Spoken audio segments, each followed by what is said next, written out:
two brothers and gamers that have been playing games since the early 1980s. Combined, they have over 65 years experience. Join them each week as they discuss and rant about gaming and entertainment news. This is Generation X Gaming.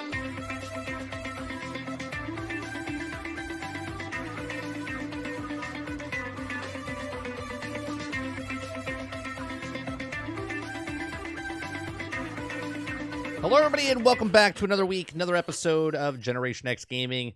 I'm your host, 30 and Still Gaming, and joining me each and every single week is Sgt McClusky. What's going on, bro? Welcome back. Yeah, thank you. Had a nice little vacation, and now I'm back and want to go directly back to vacation because I was like in a zen state. We started in Austin, Texas. We went to Minnesota, and then we ended up in a log cabin in Wisconsin. With like nobody around us. It was fantastic. So yeah, that's the dream. Yeah, that is the dream. That is the dream. Those of you that don't know what Generation X Gaming is, the weekly podcast that goes over a few of the top stories in the past week, and we rant along the way. We're here live 8 p.m. Eastern right here on 30 NSG. You can help us out by hitting that like button right away. Just hit that like button right now. Hit that subscribe button if you haven't done that. Or if you'd like to go above and beyond that, become a member as little as $5. On today's show, Sarge, we're going to be talking, we're going to talk about Square Enix. We're going to talk about James Cameron talking about AI. He warned us. He warned us so many years ago. We're going to talk about PlayStation. We're going to talk about a couple of rumors going on in the industry. We're going to talk about, a couple of rumors. We're going to talk about Armored Core 6. We're going to talk about, let's see what else we got here. We're going to talk about Sega has a new patent. Spells bad news for gamers. We're going to talk about that. Always. If Sega's got a patent, buckle up. We got Spider-Man 2 talk. We're going to talk about Insomniac in general. We're going to talk about Xbox reveals their Q4 sales, lots of Ubisoft stuff, and we'll round it up with the Q&A section at the end of the show.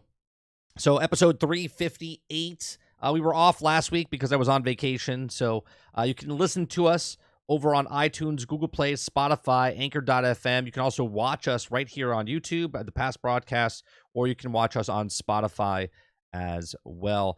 Let's go to chat and see who's in chat here. We got Stealth. What's going on, Stealth? YouTube Lurker, Wonder Rose, Brainchild. What's going on, everybody? Thank you very much for coming out and hanging out with us.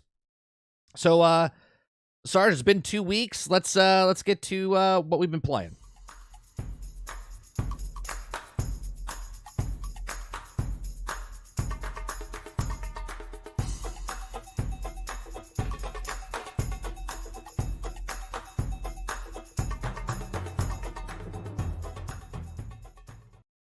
All right, Sarge. 2 weeks, right? I played a little bit. What did you play the last 2 weeks since the last show? Well, I tried EXO Primal. Oh, did you? I did. Yep. All right. Before you even tell me the game, because I thought you weren't going to try it because of the opt-in process of signing up in Capcom. So yeah, I erased my account. After you played EXO Primal, you just deleted it? Yep. Yeah. I erased it. All right. So what was the process like for you when you... I was like, Sarge is never going to play this. I was like, with the sign-in process. Listen, I'm done. I'm done with so much of the nonsense. I'm just done. Right. If I want to play a game, I'm going to play a game. Right. If I have to do some kind of sign-up process just to play the game, I'm out. I'm out from now on. If I have to sign up for anything, I don't care. I'm done. I'm done. I played the game. It's basically Overwatch with dinosaurs, and from what I understood, it's like the same. It was the same mission over and over again. It's like I don't understand. You say there's a variation, but when you play with other people, the variation is limited by the lowest guy on your team or whatever kind of nonsense. Yeah, so it changes over time. Like it adds new dinosaurs, new areas. The game mode itself is basic, right? I don't know too much. I don't know if Big Mad Mo is in chat right now, But Mo's played it where he's got 100 matches underneath his belt, and he says it does get better, the longer you go, because it opens up different dinosaurs and different types of game modes. But the game design as is right now, I think I'm 17 or 20 matches in, right? And I'm kind of intrigued by the story. Like, I want to finish it because of the story, even though it's not a great story. But the game modes itself, it's literally Gambit. It's Gambit's game mode from Destiny, okay? With Overwatch mechanics for certain aspects of it, and then it's like Horde mode or whatnot for any name a game with Horde modes coming in. Now, the gameplay itself, I think, is fun. I just don't think it's a full game. It's like every other game that's been released for the last 5 years. It has a lot of theory, a lot of flair, but no meat on the bone. It's just copy paste of whatever worked over the last 5 years. We should put that in the game, and people will play it. That's it. Yeah, I think it has a good foundation, but I'll check back in. I mean, I'm going to play a little bit more to unlock it, a little bit more stuff. I like how you say you're going to check back in. Like it holds that much. Like it holds that much strength with you. No, that you think later on the game's going to open up like a beautiful flower. No. Like that's not what I mean. Like this, it's going to be this awesome experience. Nope, that's not what I mean. You played it. That's what it is. No, what I'm saying is because they've already talked about other game modes they're adding and other frames or exosuits they're going to be naming and or adding into later. So what I'm saying, when I say check back in, I don't think the game is a complete game right now. And in 6 months, 8 months, 12, promises, right, exactly. You make me promises. Like if you don't release a full product, I no longer care. I don't care. Well, I get it. I'm not checking back in 6 months. I'm not checking back in 6 years. Right? Everything's a fish hook. You throw the fish hook in the water. Let's jingle the bait a little bit. Let's get them hooked on it. Let's show them the cool little things we can do with it. This is why. Promise them. Yeah. But promise them they're going to come out with something later on down the road that hold your attention, that actually make you want to play the game more. Promise something that kind of. Well, you don't have it. Well, this is why I say first impressions are everything. And the first impressions, I'm confused by this game. And putting the time that I put in, which is, I think, about 8 hours, I think I put in, maybe, something like that. It didn't hook me. I'm kind of confused by it. I kind of want to play this story, but I don't. But like I said, when I say check back in, I don't mean like physically going back in to play the game, right? Because I've done that with Fallout 76. I did that with Starfield. Or not Starfield. No Man's Sky. Sorry. I'll probably do that with Starfield. We've done it with Battlefield. We've done it with so many games in the past. I'll probably do it with Diablo IV. I just feel like the game's missed its mark. Now, obviously, the gameplay itself, though, what did you feel about the gameplay? Like, did you like the gameplay? Did you not like the gameplay? I mean, it's. I won't say it's like the most solid shooter I've played, but it's decent. They spent some time on it, at least. It's not just thrown together.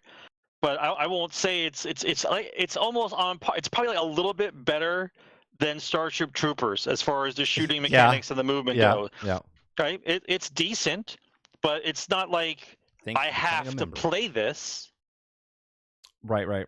I have to play this.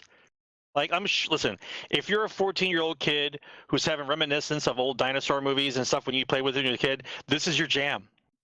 This is your jam, right? 10,000 velociraptors coming out of a hole. People are going to reminisce and nostalgia all day long about the Jurassic Park and, oh my God, 10,000 raptors! I got to kill them all. Right up their alley. Right. Everyone's going to love it. Right. I 100% would agree. If I was in the same boat, absolutely would agree with you. However, I've been around the block. I've seen it all already. I want quality products. I want you to tell me what you're doing. I want you to show me why I should play your game. I don't fall for the pretty signs and bullshit, man. I just don't. Right? Listen, there's like 1,000 games a year. Okay, 6 are worth my time. In my 20s, 20 were probably worth my time. But after you see everything, it is what it is. Right? Let me ask you this question: do you think in the 2 weeks you've been gone, did I play Diablo IV? No. I actually I turned on Diablo 4 today for the first time, and I started playing through it, and I was like, yeah, I don't know about this. Now imagine being so excited for 8 years for a game, and then to play it for, okay, well, let's be honest, maybe you played it for 100 hours, right? And then afterwards, like, yep, I'm good. Right. No other reason to keep playing it. Oh, really? No other reason to keep playing it? Nope. We're good. I played 1. I played 2. I played 3. We're good. Yeah. We're good. The only reason I would play Diablo 4 for someone that's just getting it is the story, and then after the story, I it's kind of like whatever. There are people that are enjoying Diablo 4, but I look at it. Of course they are. I look can at see it. why you enjoy it. Yeah. I look at it and I'm like, all right, I'm doing the exact same thing I was doing before. I played literally for like maybe an hour today. I collected some malignant hearts. I did the crafting a little bit. I haven't even unlocked one level yet in the season pass or whatever, and I don't really care about it. But I'm just like, I just barely dip my toe into it to see what it is. I'm going to play a little bit more this weekend to kind of talk about it more next week during the show, but not really feeling it right now. And it might be just because I'm still kind of put off from the Eternal Realm, putting all those 160 hours in, and now logging back into the game. I can't even play my character, right? I mean, I can, but there's no point to play that character because it's all about the season. This is going to be the month where people just bounce around from game to game, right? Nothing's really holding you. Everybody's waiting for Starfield. Yeah, Starfield. Everybody. It's less than a month. Well, a little bit more than a month. A little bit more. Like so. 5 weeks. When that game comes out, you can expect the news cycle to come to a grinding halt, because nobody will be playing anything. You'll have the PlayStation boys. You'll have the PlayStation boys crying that they can't play Starfield, and then all the Xbox people talking about Starfield 24/7 for about 3 weeks. Right. Yeah. Real quick, I just want to say, YouTube Lurker, thank you very much for the gifted memberships, 20 gifted memberships, and everyone took those, scooped them up right away. So I appreciate that very much. YouTube Lurker, huge contributor to our this community and giving gifted memberships. So I appreciate that very much. Let's go to chat real fast. Krebsy says, no one played the amazing Diablo 4 Season of Malignant and its wonderful patch. Yeah, while I was gone, I barely checked social media, honest to God. Like, when I was in Austin, Texas, I kind of didn't even answer my text messages. Yeah, I didn't I didn't care about anything. Austin, Texas, I kind of looked and watched a couple things, but I didn't text anybody. I didn't call anybody. I went to Discord, talked a little bit in between transition between like Texas and Minnesota, and then again when I went from Minnesota to Wisconsin, and then when I got on the plane to come back. But other than that, when I was actually in the location, I didn't talk. I played. What else did I play? Oh, while I was gone, I did play one game or a couple games, but I played BattleBit Remastered, and I played on the laptop, and the laptop I played on was less powerful than the Xbox Series S. Okay, like it's not a good laptop. We got it from my son to just play Minecraft on and like to do his schoolwork on, and it worked. And it worked. It ran beautifully. Of course it does. BattleFit Remasters ran beautifully. The basics of the game, yeah. Yes. Yeah. Even with the multiplayer in the hotel with the internet that I was using, it worked fantastic. And I was like, this is the market right here, that the game can literally run anywhere. So that game would be amazing if it came on the Xbox Series S, because it would run it. It would run it. I'm trying to think of another game I played a little mobile phone game called Retro Football, or Retro, what's it called? I think it's called Retro. It's basically Temco Bowl. It's like Temco Bowl, but a football. It's called Retro Bowl. It's called Retro Bowl. It's actually better than Temco Bowl. It's got like a full seasons, and like you can edit the characters, and there's like contracts. Oh, you mean it's a Madden competition? Yeah, it's a Madden competition. It's contracts that you can do, and there's free agency, and you have coaches, and there's a whole bunch of stuff. It's a small little game. It's actually just came out for the Nintendo Switch as well. The only thing I don't like on the phone, obviously, advertisements and whatnot. But if you get it for the Switch, there's no advertisements. So YouTube Lurker says, "Let the seasonal grind kill the eternal realm." Yeah, WTF? Yeah. There was a YouTuber, Hog, that I saw that Asma Gold, watched his video, and his theory of them killing it for the season pass is my theory as well. So that's why they have the season pass. This is why the battle pass is not for the eternal realm. They want you to move over to the seasonal pass because that's what they're doing. That's the market. That's how they're killing it, right? They killed the game by doing the seasonal market. So 30 stole the kiddo's laptop because he was jonesing for a fix. Love it. Well, to be honest, I brought it so I could do exactly what I wanted to do. Play BattleBit Remastered. I literally brought a laptop so I could play BattleBit Remastered. Honest to God. I was like, I got to test this out. They said they could play on a potato. I was like, I'm going to bring this laptop, and I'm going to go on vacation with it. And obviously, I watched some YouTube videos, but I said, I'm going to test it out and see if it can run BattleBit Remasters. And sure enough, God damn it, it did. Potato proven. Yep. Potato proven. Yeah. A fan says, Dave the Diver, I seen the traction, ain't checked out yet. I like water games. Looking forward to checking it out. I heard Dave the Diver is actually a good game, fan. I heard it was a good game. I was on the cusp of picking it up, but I don't have time to play it. So, is there anything else, Sarge, that you played in the last 2 weeks? Yeah, I played a bunch of stuff. Oh. We got onto a tangent. All right, yeah. So, yeah, no, we're good. We got some place to be. No, we got no place right. to be, but except right. here. This is where we are. I go back on to Division 2 just to make sure nobody steals the clan from us. I have to go on there. And the other thing had started, but I think the other thing had started, right? Today's the day, right? The date passed, I think it was. I lost track of the days. The date passed for what? For the new content for the new person, I think was. Oh, yeah. We have to play that. I was going to play last night, but I got stuck on an airplane 100 feet away from the actual airport. So we couldn't get off the plane, so I couldn't stream last night. Why did someone scream demon on a plane or something? No, it was lightning. Oh, there was lightning, so no one can get off a plane? Couldn't get off the plane. It had to be 25 minutes free of lightning before they would let us off the plane. 25 minutes free of lightning? Correct. So if 10 minutes passed and then lightning happened again, start the clock back over. We were on the plane for an hour and a half.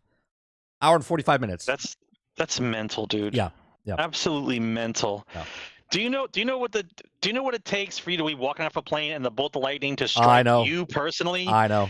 You're surrounded by metal. The plane's aluminum. There's towers all around you, and you think a bolt of lightning's gonna go through the crack of the walkway and the thing and kill some old lady.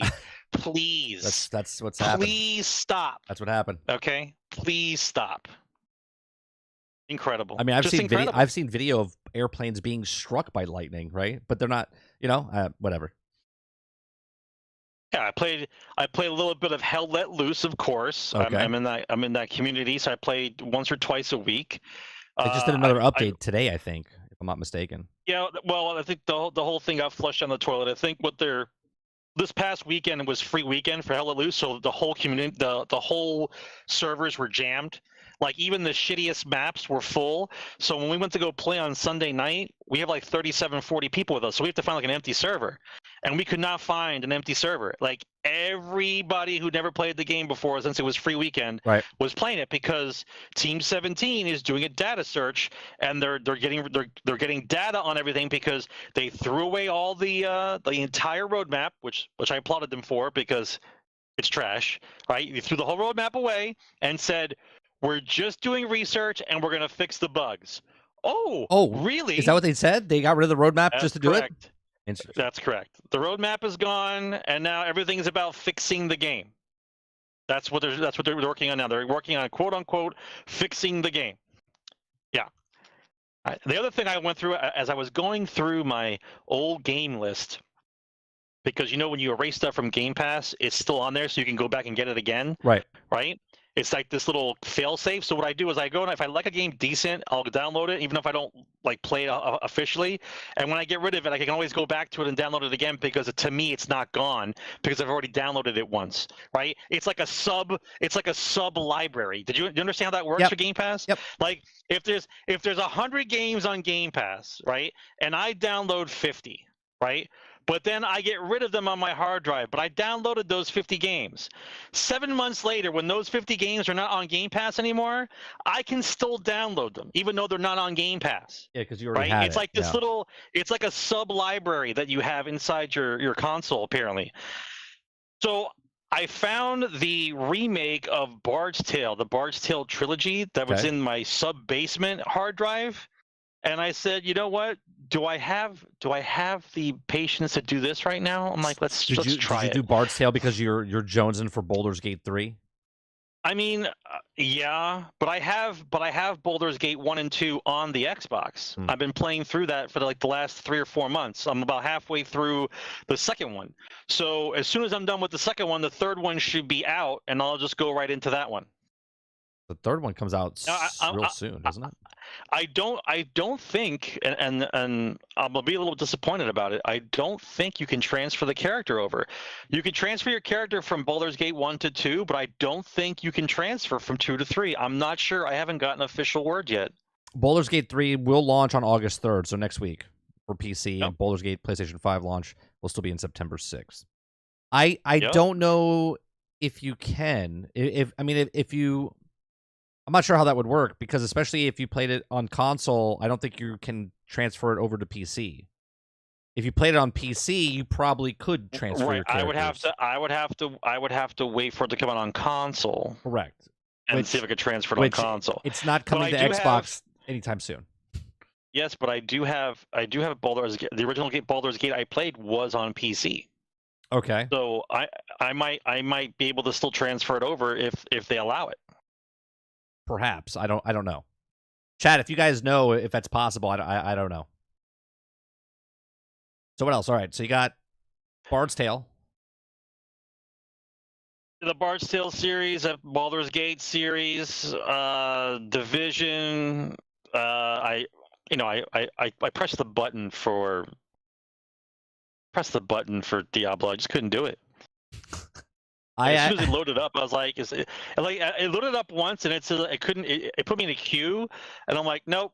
And I didn't even wait for the queue, and I'm like, nope, don't care. There's been no queues. Has there been queues for Diablo? I got a queue this past week, and I got a queue. Wouldn't let me get in the game real quick. I said no.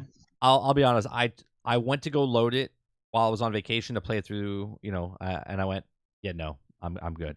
I chose BattleBit Remastered over Diablo 4.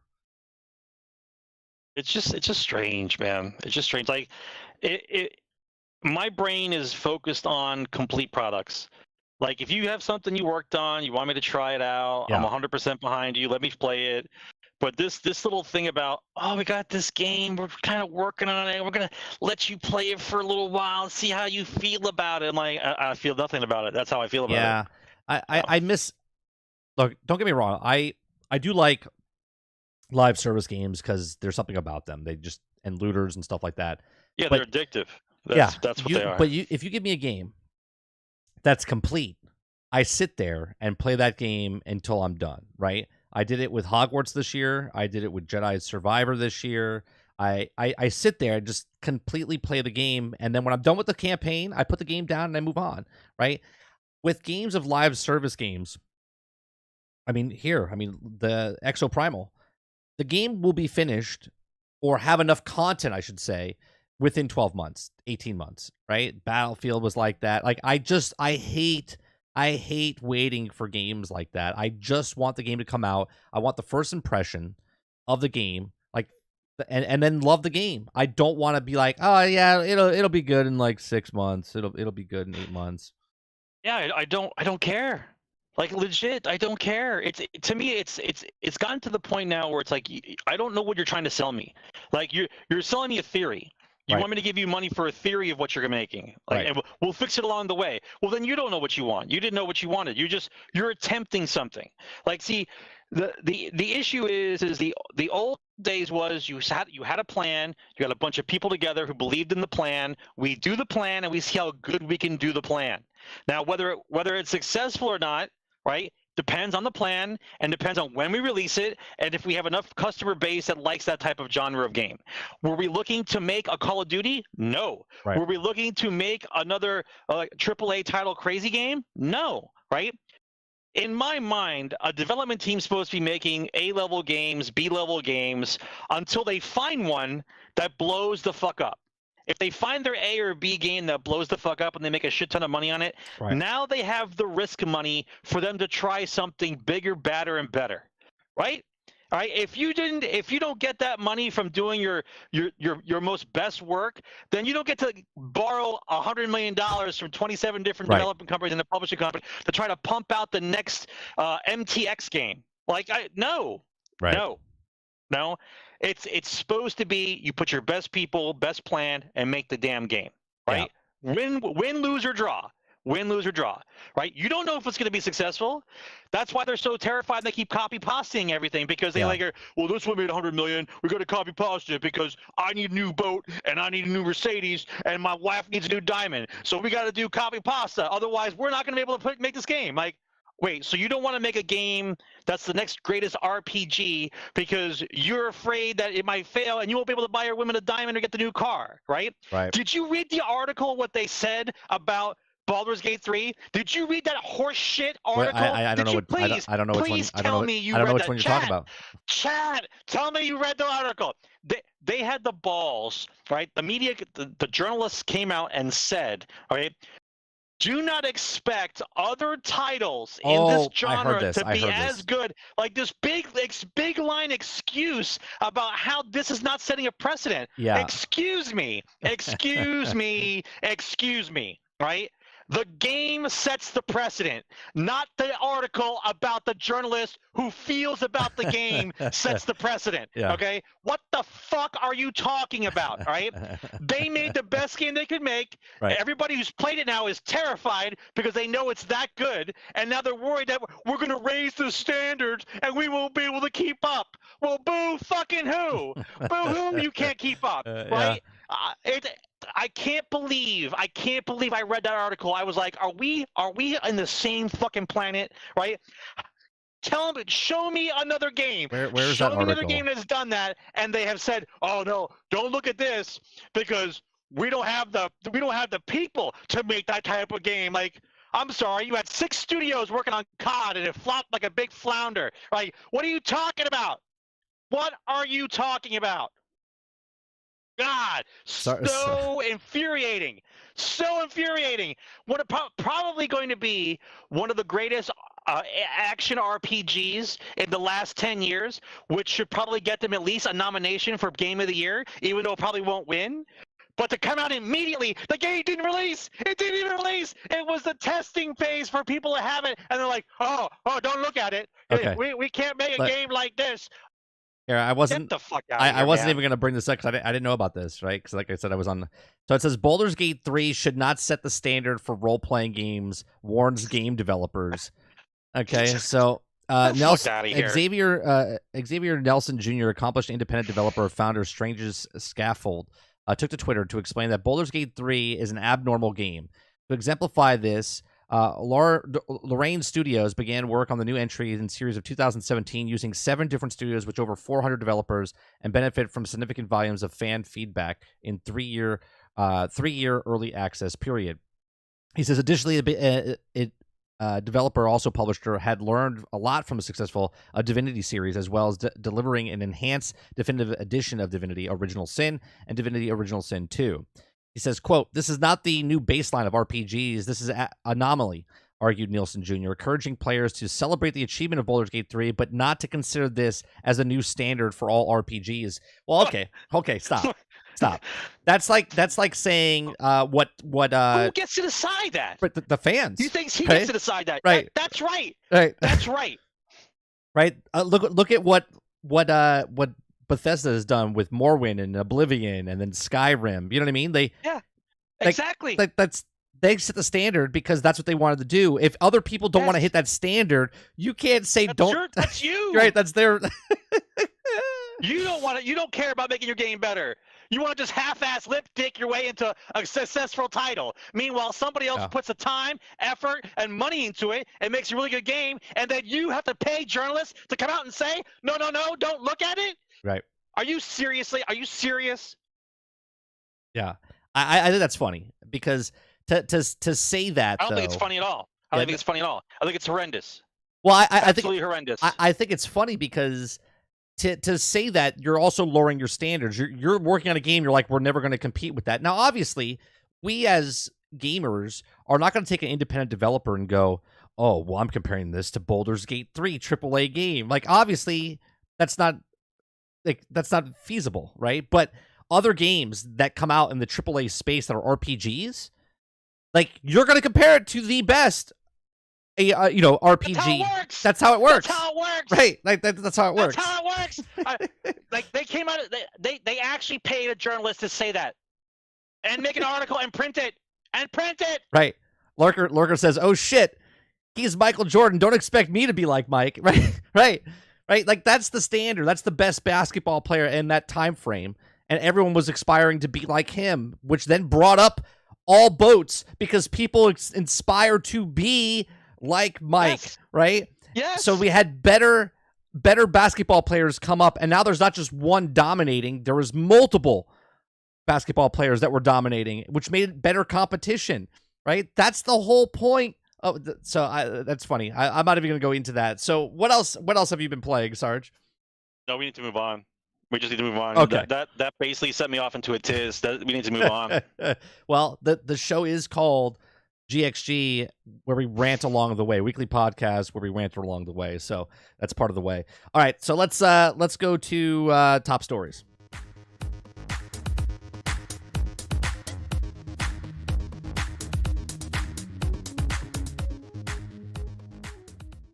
All right. So Square Enix responds to Final Fantasy 16 sales concerns, points to PlayStation 5 install base. Now, if I recall, 2 weeks ago, we did a story where we talked about how they sold, I think it was like 3.3 million. And I said, that's not really good, right? Compared to, and I thought that Final Fantasy would sell like 5 or 8 or 10 million. I thought it was a bigger franchise. And we talked about how it was a niche market, right, for the fan base. But then we realized that they only sold 48 or 38 million PlayStation 5s, and it was only on PlayStation 5. So the 3.3 was actually really impressive because it's like 8% or 10% based on what, of the player base, which is huge, right? So apparently since that time of having the podcast 2 weeks ago, Square Enix's response to the Final Fantasy thing. So it says Square Enix has insisted that sales of Final Fantasy 16 are extremely strong. And I would say that is true, right? Telling IGN the game is sold well relative to the PlayStation 5 install base. Now, the PlayStation 5 exclusive sold 3 million copies during the launch week and figured to spark the debate online whether it had met Square Enix's sales target. Now, Final Fantasy VII Remake shifted to 3.5 million copies in 3 days when it launched as a PlayStation 4 exclusive in April of 2020. Now, Final Fantasy 15 sold 5 million units in the first day, but the game launched on PlayStation 4 and Xbox One in November of 2016 and remains the fastest-selling game in the history of the series. Now, the debate was fueled by Bloomberg article that pointed out the sales of the game in Japan had dropped dramatically in the second week after launch. The initial sales had lagged behind previous games in the long-running role-playing series, and Square Enix itself was grappling with the weak momentum of the flagship franchise. Now, in a statement Square Enix issued exclusively on IGN, the company pointed out the difference in the install base between PlayStation 4 and the Final Fantasy VII Remake came out, and the install base of the PlayStation 5 and when Final Fantasy 16 launched last month. Now, again, I'm just a guy in a house with my own little podcast, and I don't work for any major companies or anything, and I pointed all this stuff out 2 weeks before they came out with this article, or whenever this came out. When did this article come out? It came out last week, I think, sometime. Yeah, the 20th. So a week after we talked about it. Okay. So with 38 million PlayStation 5 consoles, which is now 40 as of today, shipped globally as of March 31st, 2023, sales of Final Fantasy 16 surpassed 3 million units worldwide several days after the release on June 22nd. Now, quote, taking into consideration the sales figures, acclaimed Final Fantasy VII Remake and the difference in the size of the install base of the PlayStation 4 at the time, this is title release, we can see that the attached rate of Final Fantasy 16 considerably high given that PlayStation 5 install base. Now, quote, Square Enix considers the initial sales results of Final Fantasy 16 to be extremely strong and will continue to carry on a wide range of encourage even more people to play the game. Now, Square Enix is infamous for widely inflated sales expectations with everything from Tomb Raider to Hitman considering failures internationally despite selling millions of copies. Now, IGN source familiar with the performance of Final Fantasy XVI confirmed sales had slowed considerably since launch, but also the game was not yet considered a disaster. Some claimed it can be. Now, one source pointed out that recent comments from a producer that DLC may be on the horizon and thus further the investment in the development time, and also key indicator that Final Fantasy XVI may have legs. Final Fantasy XVI divide fans by leaving behind the role-playing features prevalent to the previous entries, more gritty, action-oriented experience inspired by Game of Thrones.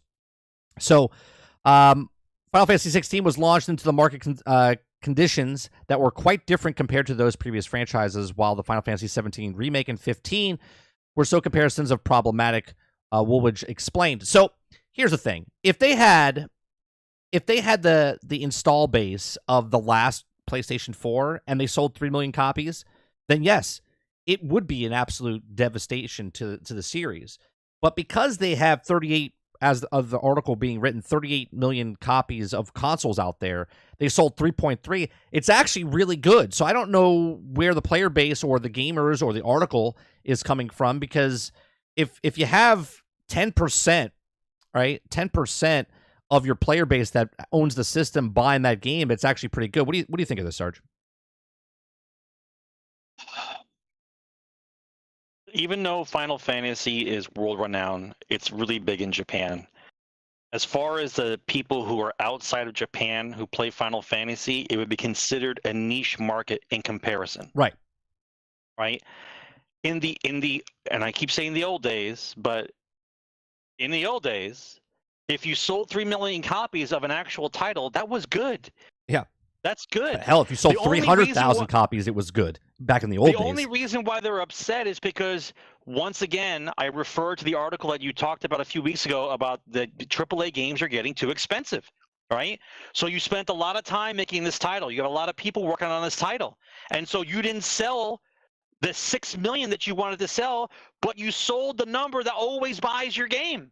But you spent more money on it. So yes, your sales are probably going to be lower and overall your profit margin, but you still sold the same amount because that's the grouping that buys that game, right? Unless you come out with something that's totally different that you're trying to rope people into, like we've seen time and time again with other IPs, that they try to change the IP in order to get a bigger population base to buy the game, and they just don't.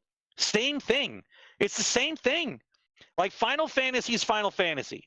If you're a Final Fantasy person, right, you've been playing Final Fantasy, you're looking forward to it, you get it when it comes out, you played the online version, like you're into Final Fantasy. You like the lore, you like the worlds, you know all about the intricacies of political stuff about the actual game. But are you going to get like an extra 3 million people to come out of the woodwork and start playing Final Fantasy in the middle of the Final Fantasy series now, where they had no frame of reference? Like, if you had no idea what Final Fantasy is, and you put that game in, by the way, do you know how confusing it is? Like, do you know how crazy it is to play somebody who's never played a Final Fantasy game before to try to adapt to what Final Fantasy is today? Yeah. Like, the older versions are different because they kind of lead your hand. Like, they don't lead your hand anymore. When you put a Final Fantasy game in, there's a ton of shit going on, so sound effects, some Japanese girl screaming at you, somebody's crying, and the story starts. And, like, I have no idea what's going on. What spell does this? What's Fire 3? I don't know what this is. Like, how do you expect anyone to be ground level and play your game? Right? You can't, right? So they have decided that they're making the game for their people. So there you go. You've made the game for your people, and your people bought the game. So what are you upset about? No, well, they're not upset. They're not upset. They're trying to defend. No, I think they are. No, they're not. Listen, the article is talking about the player base is saying that it's a failure, and what they're saying is that it's not a failure. We actually, because of the install base of PlayStations, they're really happy with the 3.3 million people, right? So Final Fantasy. And Square Enix is not upset with the sales. They're actually happy with the sales based on the install base. Right. You're talking about the people who actually bought the game, who are the group of people who always buy Final Fantasy, and they're upset, and they say it's doing bad because they're upset it's not as good as the last Final Correct, Fantasy. Correct, because they're just looking at the number of, well, it only sold 3.3 million, right? Yep. And this is what I said 2 weeks ago. I thought, like, Final Fantasy would sell like 5 million, 7 million copies and stuff like that, right? And I said I didn't know it was a niched market. And then I said, well, the install base is only 38 million. They sold 3.3. I said, that's actually really good. We compared it to other games, right? Yes. Where some games come out and they sell 3 million. People are like, oh, that's terrible, right? And they think that's one of these. But you got to remember, this is only on PlayStation 5, right? So someone asked, what did Final Fantasy VII Remake make? And Final Fantasy VII Remake on PlayStation 4 in 2020 sold 1.5 million, right? I think these. Let me see what this is. This is Japan, overseas, and worldwide. Okay, so Japan's the first category. It sold 1.4. The middle one is worldwide, 6.6. Okay, and I think the last one is worldwide. So worldwide, it sold 8 million copies on PlayStation 4. Okay, but the install base for PlayStation 4 is like 122 million, right? So do the percentage there, right? 8 million out of 122 million. I don't know what the percentage is off the top of my head. Someone do the math for me, right? And then the remake for the PlayStation 5 in 2021 in Japan only sold 37,000 copies. It was unknown for worldwide, so 37,000 is what they have here. It might have been a bad Final Fantasy for the Japanese culture. Like they didn't like it. Right. Or changed something different about the game, they didn't like it. Or they already owned it on the PlayStation 4, right? Because in 2021, a lot of people didn't buy the PlayStation 5 right away because there wasn't a lot out there to buy, right? So I don't know. I look at this, and I see a lot of people like blowing this out of proportion, and I think this is actually really good for Square Enix for the player base and the install base. Now, this is not on Xbox. This is not on, so this is just on PlayStation 5, if I'm correct. Just PlayStation 5. So let's see what the if they have scrolling down here. If it's just on PlayStation 5, didn't you say that the retention is like 10% or close to 10%, like 9.5%? Yeah, because there's 38 million units out there at the time of reporting this. Good. It's fantastic. So that's good. Yeah, it's fantastic. If 10% of your install base has the game that actually owns a PlayStation 5, that's good. Yeah. So it looks better. It looks better than saying only 8 million of 122 million have it, but that's the same number, right? It's the same number. That's the same percentage of people who had it before. They still have it. It's a lower percentage of the total because there's more people who have a PlayStation 4, but it's the same percentage of people who actually had Final Fantasy. Yeah, look, percentage is percentage, right? If you have 100,000 units out there and 8 million units get sold, that's 8%.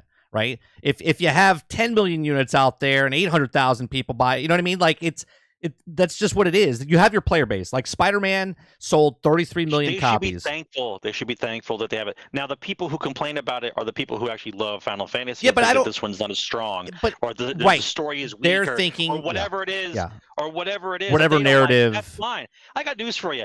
The Final Fantasy recipe is pretty much the same. It's except that what changes they make from story to story and what character development do they have that makes you like it more or not, right? I've played a lot of Final Fantasy, right? The only one I haven't played is the online one because I don't have a PlayStation, right? Right. But I enjoyed them, but did I finish every single one of them? No, right? Some of them held my attention and some of them didn't. But the formula is the same. The formula has been the same. So sure, they might have people who don't like it, but those people who don't like it still bought it. Yeah. Doesn't matter. If you don't like Final Fantasy, but you still bought it, your words don't mean anything. So right? You don't mean anything. Real quick, Dupless, here you go. Final Fantasy 15 on PlayStation 4 2016 was 1.2 million in Japan, 4.5 worldwide. So it sold 5.7 million on PlayStation 4. On Xbox One, it sold 3,315 units in Japan. It sold 2.2, almost 2.3 million on Xbox One worldwide, and sold 2.3 total. So that was it. So total, they sold 8 million copies. They sold 8 million copies of Final Fantasy 15 sounds across. About the same to me. Right. Sounds the same. Now, no matter what you do, if you take the percentage, right, Final Fantasy, I said this 2 weeks ago, the player base is the player base. No matter what you do, there's the same people that will buy Final Fantasy when PlayStation 6 comes out. You're going to have the same player base, and you might pick up a few. You might lose a few because they can't get the new system or right away, but they'll buy it down the road, right? You're going to have the same percentage no matter what it is, right?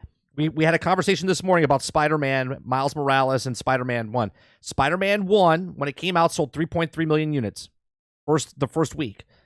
Miles Morales sold 4.1 million units, okay? It's roughly the same, okay? Total, Miles Morales fell off, but Spider-Man total for both things sold 33 million copies. So when Spider-Man 2 comes out, the first week, it might surpass the 4.1 Miles Morales because people will buy the PlayStation for the first time with the bundle. And you might get like another additional 1 million people that buy the console for the game. And that counts as a sale for the game. So it might beat Spider-Man 1 and Miles Morales because the fan base that buys the thing is now buying the system and it comes with the game. They might not even buy it for the game. They might just buy the PlayStation. It comes with the game. So you're going to have an influx of sales, but it's the same. You're going to have the same 3 to 4 million people that buy the game when it first comes out, and then you're going to have the rest of the player base come in. So when it's all said and done, they're going to have the same 22 million people that buy the game. You know what I mean? Or 33 million sales, whatever it is. That's just what it is. Yep. Now, Spider-Man's not going to sell. Let's take a temperature, chat. Do we think Spider-Man 2 will outsell Final Fantasy of the 3.3 million with the player base that we have of Final Fantasy and Spider-Man? There's only 40 million units consoles out there for PlayStation 5. It's only on PlayStation 5. So do we think Spider-Man 2 will have the exact same rough 3.3, 4.1 million? Because they're not going to sell 10 million copies. You're dreaming if you think that's happening. Okay? You might get an additional 1 million, 1.5 million people because they buy the new PlayStation, and that'll make it 42, 43, 44 million consoles out there then. But the percentage is still going to be the same, regardless of what it is, because the player base is the player base. I mean, you're hoping that the player base grows, right? But only so many people. If a generous amount of people have, like for instance, the PlayStation 4 conversation, right? There's 100. Would you say 128 million? Or 128 million consoles out there, something like that, like triple digits, right? Right. But that same number of people still only play Final Fantasy. They buy it. Like that's the number. Like you're hoping that number gets bigger, right? But if you have 128 million, let's just say, like you said before, 128 million consoles of PlayStation 4, and only the same 4 or 5 million people are the ones playing Final Fantasy, you don't get to have the other 100 million, 118 million. You know what I mean? Like they just don't like the game. Yeah.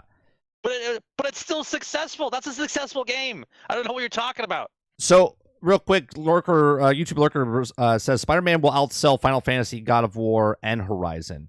But see, well, are you just talking? I'll take the bet. Well, I don't know, because God of War Ragnarok was on PlayStation 4 and 5, right? Horizon was on PlayStation 4 and 5. So I'm going to say no. Now, if you're talking about just PlayStation 5, you might have something. But God of War sold 11 million copies, but that's total in the first 3 months or whatever it is. Is that what it was? Is it the first? Hold on, let me see. I don't want to say since launch. Yeah, so since February, and this article was February 2nd. God of War. Okay, so goals first 3 months, the game has now officially sold 11 million copies as of early of February 2023. Given the game is a PlayStation exclusive, only available on the PlayStation 4 and PlayStation 5. So yeah, it's on both systems, right? The reason I said Final Fantasy, because it's only on PlayStation 5. So Spider-Man 2 is only on PlayStation 5. Not put together. Spider-Man will sell each of other the games limited to the PlayStation 5. I wish we had the numbers of what they had of that 11 million of God of War. I don't think we have that number. They don't tell you that number of the break-off of 4 to 5. They just tell you it's 11 million copies, right? You might be right, Lurker. It might pass it individually, not combined. I know what you're saying. Like, if Ragnarok sold 5 million copies, you think Spider-Man will beat that. If Horizon sold 4 million copies, it'll beat that. Not combined, right? So I don't know. It'll be interesting to see what happens when it comes out. All right, let's move on. Let's move on to the next story here.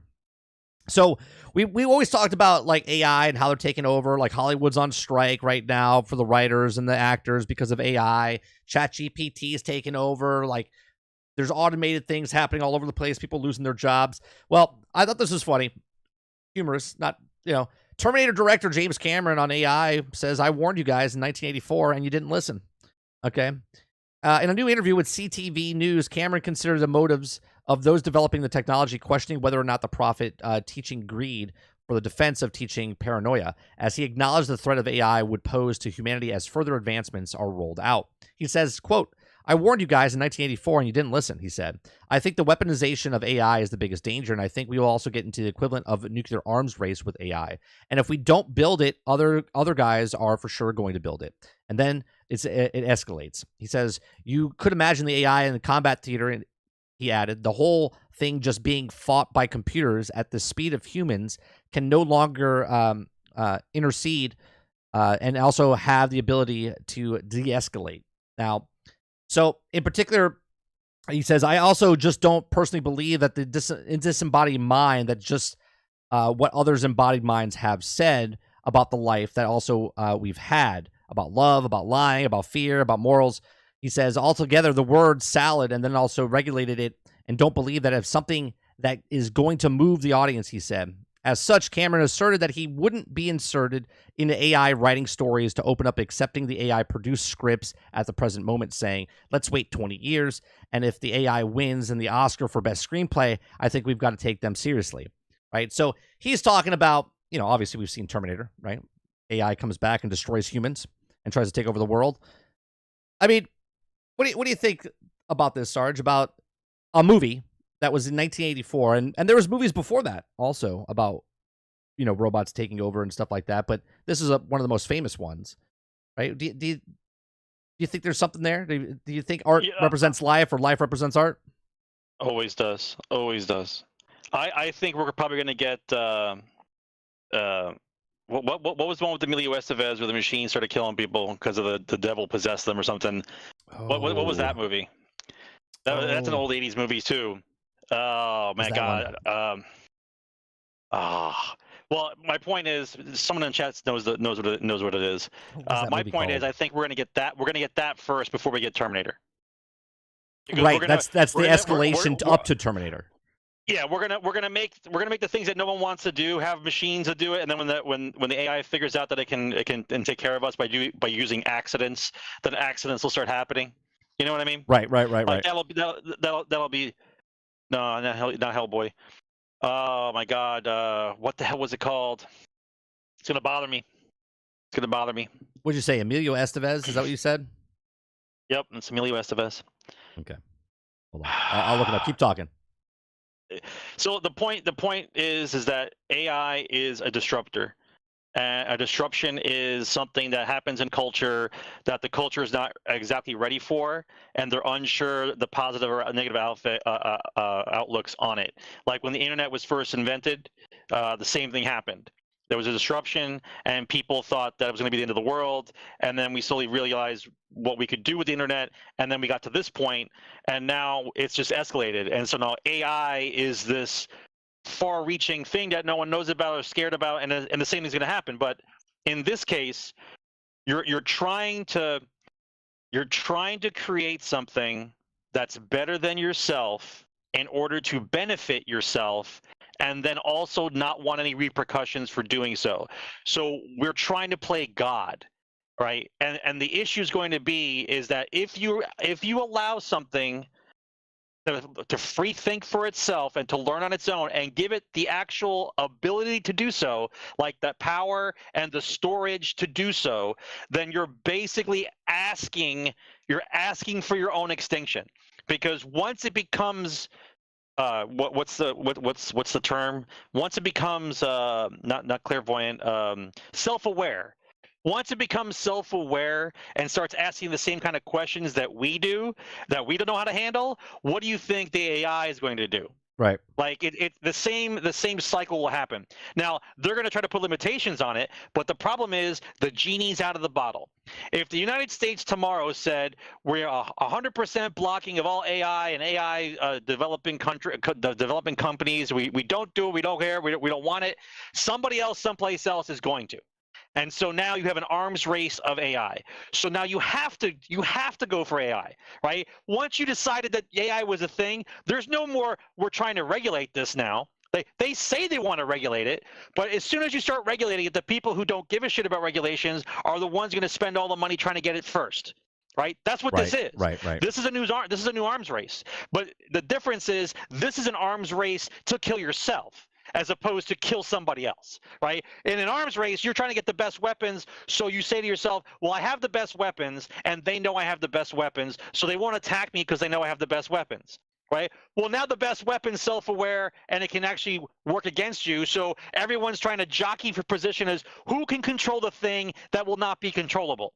Does that make sense? Yeah. Right? Yeah. This is where we are. Now, along the way, before our demise actually happens, is the world going to benefit? Sure. The world's going to benefit a lot, right? Because how are you going to convince the AI to say, I'll give you a good example, right? Before any of you guys were born, and before we were born, right, the medical field worked on curing diseases because there were diseases before the ones that we know about today, right? There's mumps, there was measles, there's cholera, all kinds of Maximum overdrive. Maximum overdrive. That's it. Yeah, maximum overdrive's it, right? And they figured out we can cure these diseases. So they cured them. They cured measles, they cured mumps, they cured polio, okay? They cured things because back then the thought of it is this hurts humanity. Let's work on fixing humanity. We can cure these things. Nowadays, it's about profit. Right? They don't want to fix nothing. They don't want to cure shit because if they cure it, they can't make $1 bazillion off of it, right? So if you gave AI the ability to seek out and to cure disease and you told it was the beneficial of man, they were like, yeah, it would go, yeah, I can definitely do this. You give me the right, and it would cure things. It would actually just cure them, but you can't program it after it's self-aware to say, hey, we don't want to cure it. We're just trying to make money on it and try to explain that to AI, right? Try to explain that you want to cure something but not enough to where it goes away. We just want to make money on it. Try to explain that to an AI that's self-aware. You're out of your fucking mind, bro.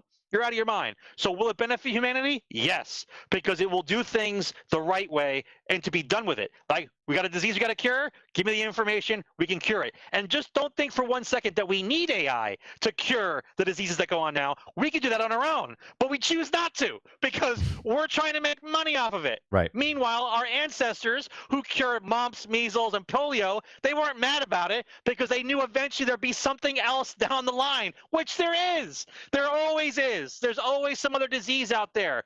But do we have the means to cure it at this point in time? Yes. Yes, we do. But we don't, because the culture and the mentality of what we do in this country now and worldwide isn't for the beneficial of men. It's for the beneficial of power and who controls what. The only thing that's going to happen now is we're going to have the greatest arms race ever. And it's going to be culturally, economically, and militarily. And it'll go in that order, right? It'll be AI culture, people trying to ask it questions and try to be funny with it and keep giving it information, right? Right. Then you're going to have the economic one, self-driving cars, self-flying planes, mailman delivery boxes, all kinds of things that just fly around and do things automatically that you don't have to worry about. Mow the lawn, wash the windows, Roomba XO is going to go around your house. It'll be like a life-size game picking up stuff off the floor, you know? And then you'll have the military version of that, which is, well, we need a robot that can infiltrate the cartels and go underground and blow things up. And like, do you have a robot for that? And MIT and Boston Dynamics will go, yep, we have it. Don't worry about it. This is why I said robots. Like, stop making robots that are like humans and just make a robot do the job. You know what I'm saying? Like, so if you want a robot to clean windows, then you just make a robot that like sticks to the window and like cleans the window. You don't make a human android that cleans the window because he can also be armed to kill you. You know what I'm saying? Where the window bot is not going to be doing that, right? But they don't think that way. Yeah. They think in terms of power. They don't think it that way. Listen, the adjustment for online for the internet, the adjustment for the internet was severe right? What's going to happen with AI is going to make the internet look like you got a toenail, Right. It's a going to be thorn in your so foot. obsolete. Nothing. Obsolete. Like yeah. a hangnail. Right, it's like a speed bump going through. Yeah. Yeah. This one's going to be worse, right? And people are going to freak out. A lot of money's going to be moving around.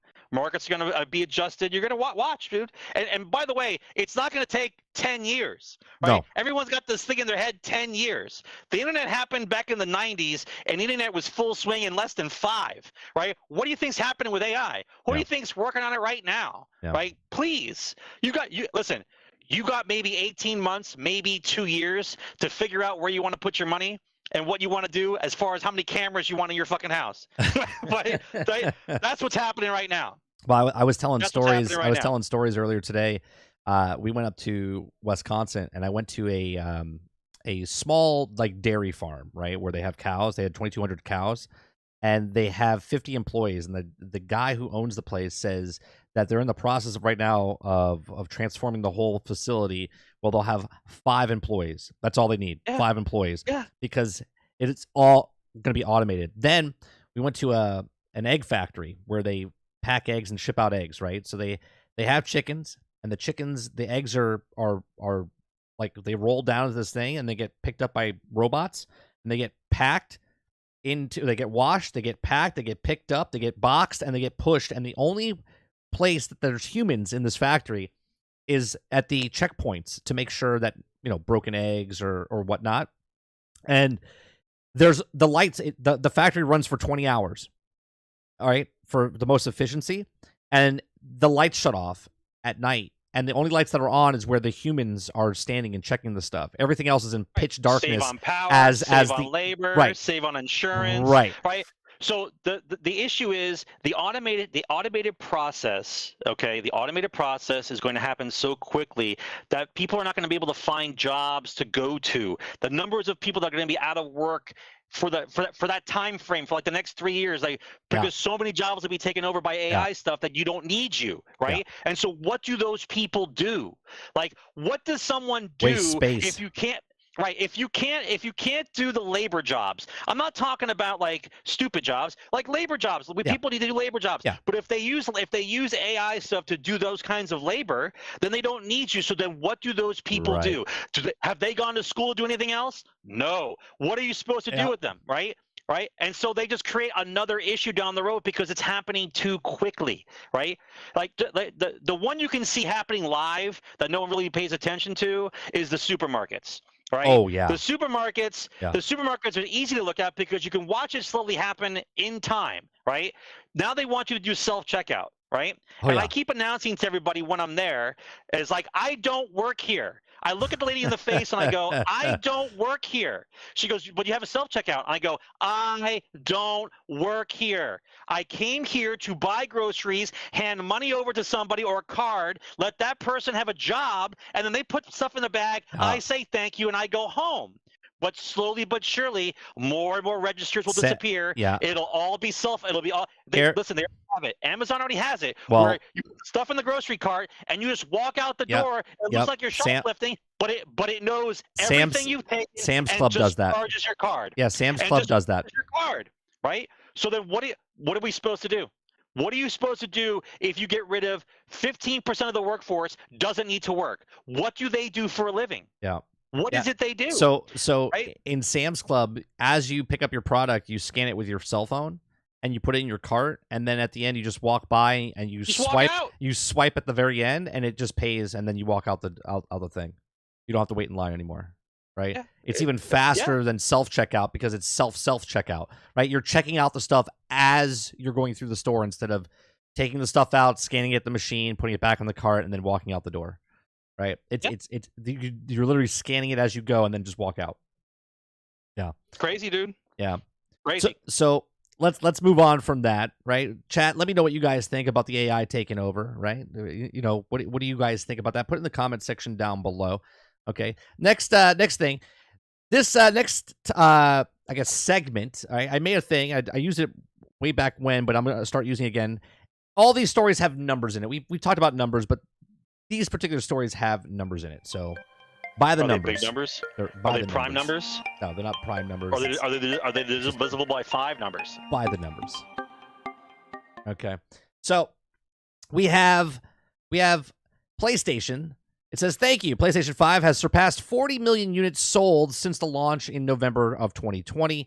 So 40 million units, right? We were just talking about Final Fantasy had 38 million. So 2 weeks ago, it was 38. Now we're at 40 million. So they're starting to get more. I was just at Sam's Club over in Minnesota, and there was plenty of PlayStations to buy inside the store. Before I left on vacation, Costco, plenty of PlayStations to buy. So PlayStations galore for everyone now. So those sales are exponentially going up higher because now people want it. So they're on pace right now. PlayStation 4 in the first 3 years sold 43.5 million units. Okay. Now, this one's actually ahead of pace because it's at 40 million units, and they have 3 more months before because it came out in November, right? So you still have August, September, October, and you might actually have. Did it come out at the end of November or beginning? I forget when it came out, but anyway, they still have an additional 3 months, so they could sell additional 3, 4, 5 million, and they could be ahead of what PlayStation 4. Plus, when the console launched, it was during COVID. And when COVID was there, they had none. So they lost, I would say, 9 months to 12, like a year of actual of console sales because they didn't have the product. So technically, by the end, they could have maybe even 10 million more than what the PlayStation 4 had, which the PlayStation 4 right now has 122 million units sold total. So, Sarge, do you think that the PlayStation 5 is on pace to break the PlayStation 4 record of 122 million? I think that if PlayStation gets their act together and the development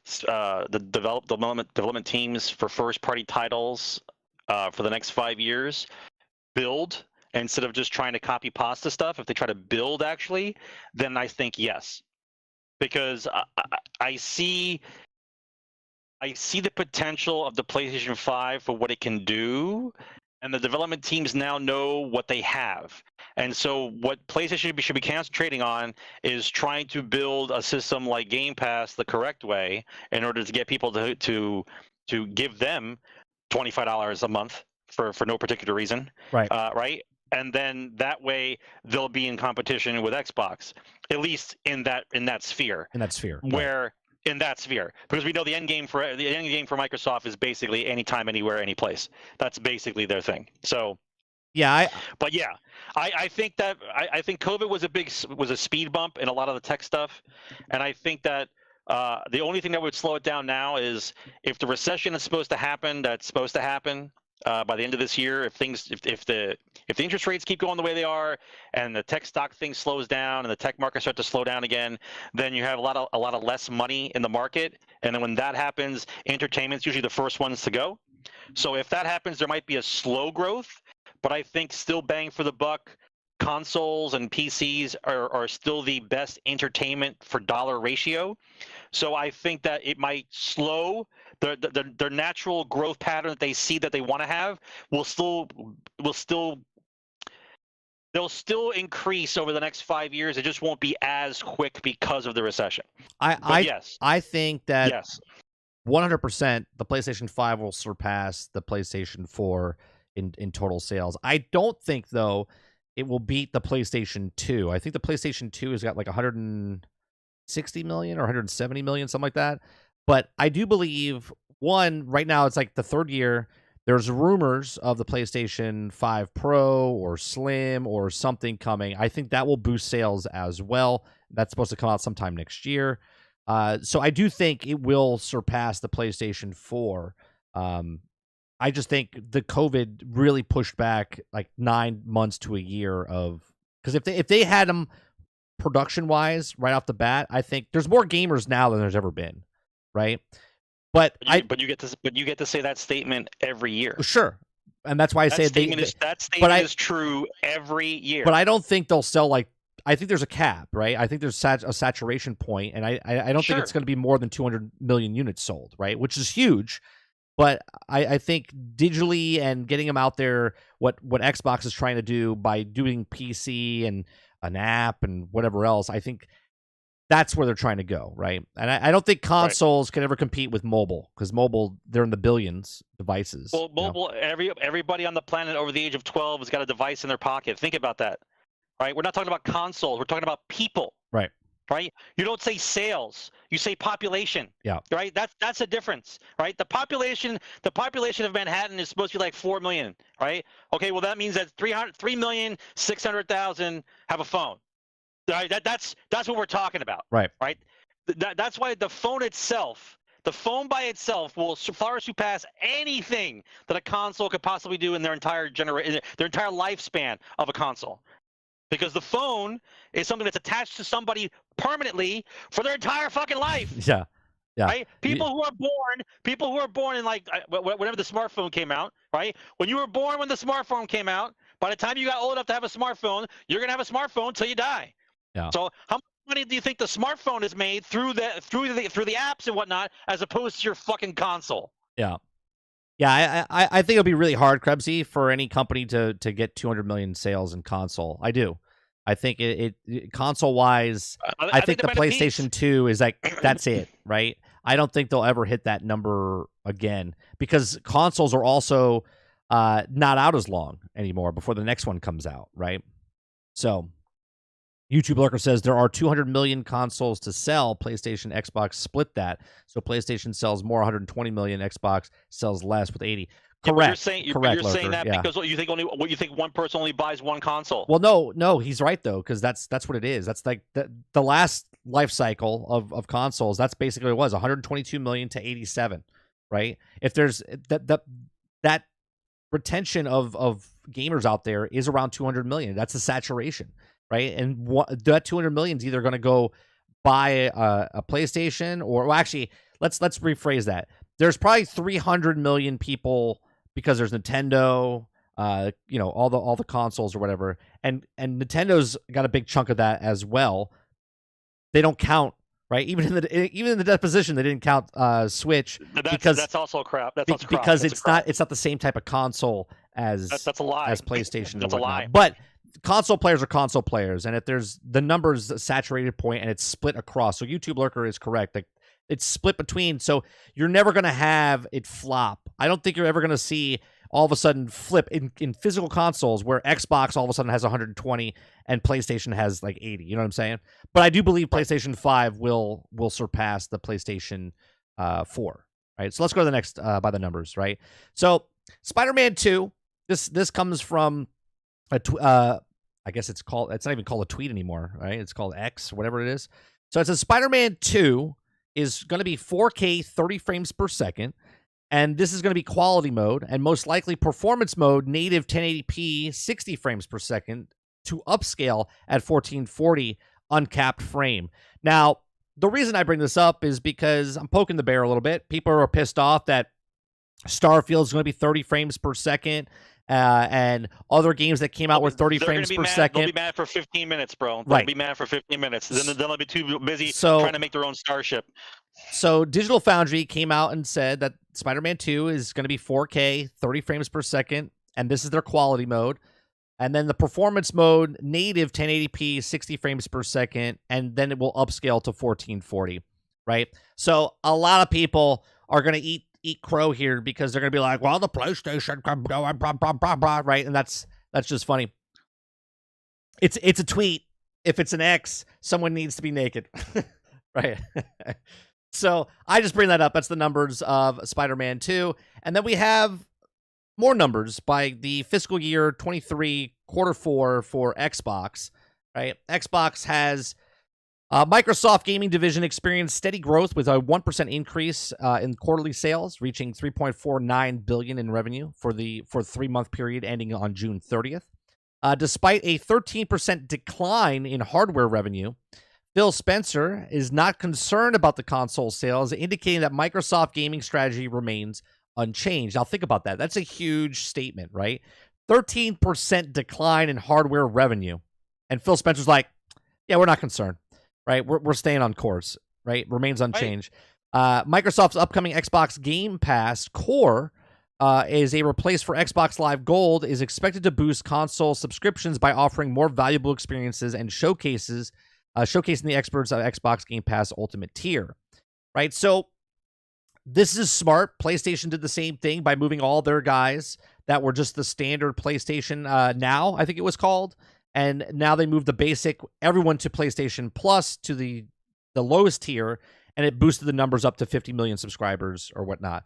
So that's basically what Xbox is doing with Xbox Game Pass Core or Game Pass Core, where they're taking all the gold members and just converting them over to Game Pass, right? And then they're trying to upsell them into the Ultimate edition as well. But what do you take of that 13% decline, Sarge, of the hardware revenue? And Phil Spencer's like, stay on course. Yeah, but when you say hardware revenue, you'll be talking about a lot of stuff. Well, hardware, console sales. But it's not just console. No, sales. it's controllers and stuff. It could be controllers and all kinds of stuff, right? That's hardware. So, I think the sales go down because you have to remember the profit margins are not as wide anymore. Like they lose money on the console, right? So what are you constituting the amount of money you're making on hardware if every time you sell a console you're losing money, which means that you didn't make enough proprietary nonsense. You didn't make enough little knickknacks for hardware for me to buy. That's why their sales are down 13%. Right? That, and probably because everybody who's got a console currently does. You see, what you fail to remember is when they give you numbers, right? Businesses always look at the last year, right, and they go up or down from there. Right. So because I didn't sell as much this year that I did last year, sales are down. Right? They never look at it as everybody in the area already has it, so why would they buy anything else? Right? It's always it has to go up. If it doesn't go up, that's where we're in trouble. Well, like no. Here's You max out, or you did not sell enough extra stuff on the side, and maybe you didn't care because you're making $240 million a month. I want to care. I want to point it out there though that this is their second highest ever, right? So last year they had their highest sales ever in the history of Xbox, and now they had their second highest. So being in 13% down, being in third place. Right, being in third place, being last in the console wars, okay, but they're successful. They're getting more money being in third place than they've ever gotten before in this field. Well, you're third place. Yeah. Yes. Yeah, and then you can see the chart on the screen right now. So now is that a win or a loss? What is that? I mean, that's a win, right? I would if you're being more profitable. Not to them. Well, if you're being more profitable. Well, as far as the hardware sales, I mean, if you look at this, the hardware sales dipped in fiscal year of Q3 of 2020, right? And that's right before the sales came out for Q4 of when the Xbox Series S and X came out, right? And then that's also in the middle of the pandemic right there. So you can see it like down low. And then all of a sudden they started coming in, and then they're high. The hardware sales are up high in Q3 of 2022. This was their biggest sales ever right here. And then all of a sudden now it's dipping just a bit lower, but obviously it's going to go back up. But look at the jump in Xbox content to services from Q3 of 2020 to Q1 of 2022 or Q3 of 2022. Look how high that is compared to, So in a 12-month period, it says Microsoft gaming revenue trailing a 12-month period US billions. So they're at right now they're at 16 billion, right? 16 billion, and now they dropped down to like 15.2 billion. Oh, it's tragic. Right. So they went down. So they're like, oh, it's a loss, but meanwhile, they're still tragedy. Right, second best ever in the company. But that's because it depends what the conversation is. We're in third place. We're still in third place. We've always been in third place, but we're having the best year ever. So what are we comparing, right? If we're comparing where you stand in the world, you're third place. Great, you're third place. But you still made more money than you ever have before. So who cares if you're third place? All right, we're going from the numbers to rumor mill here. That's everything. Well, it's a grain of salt time.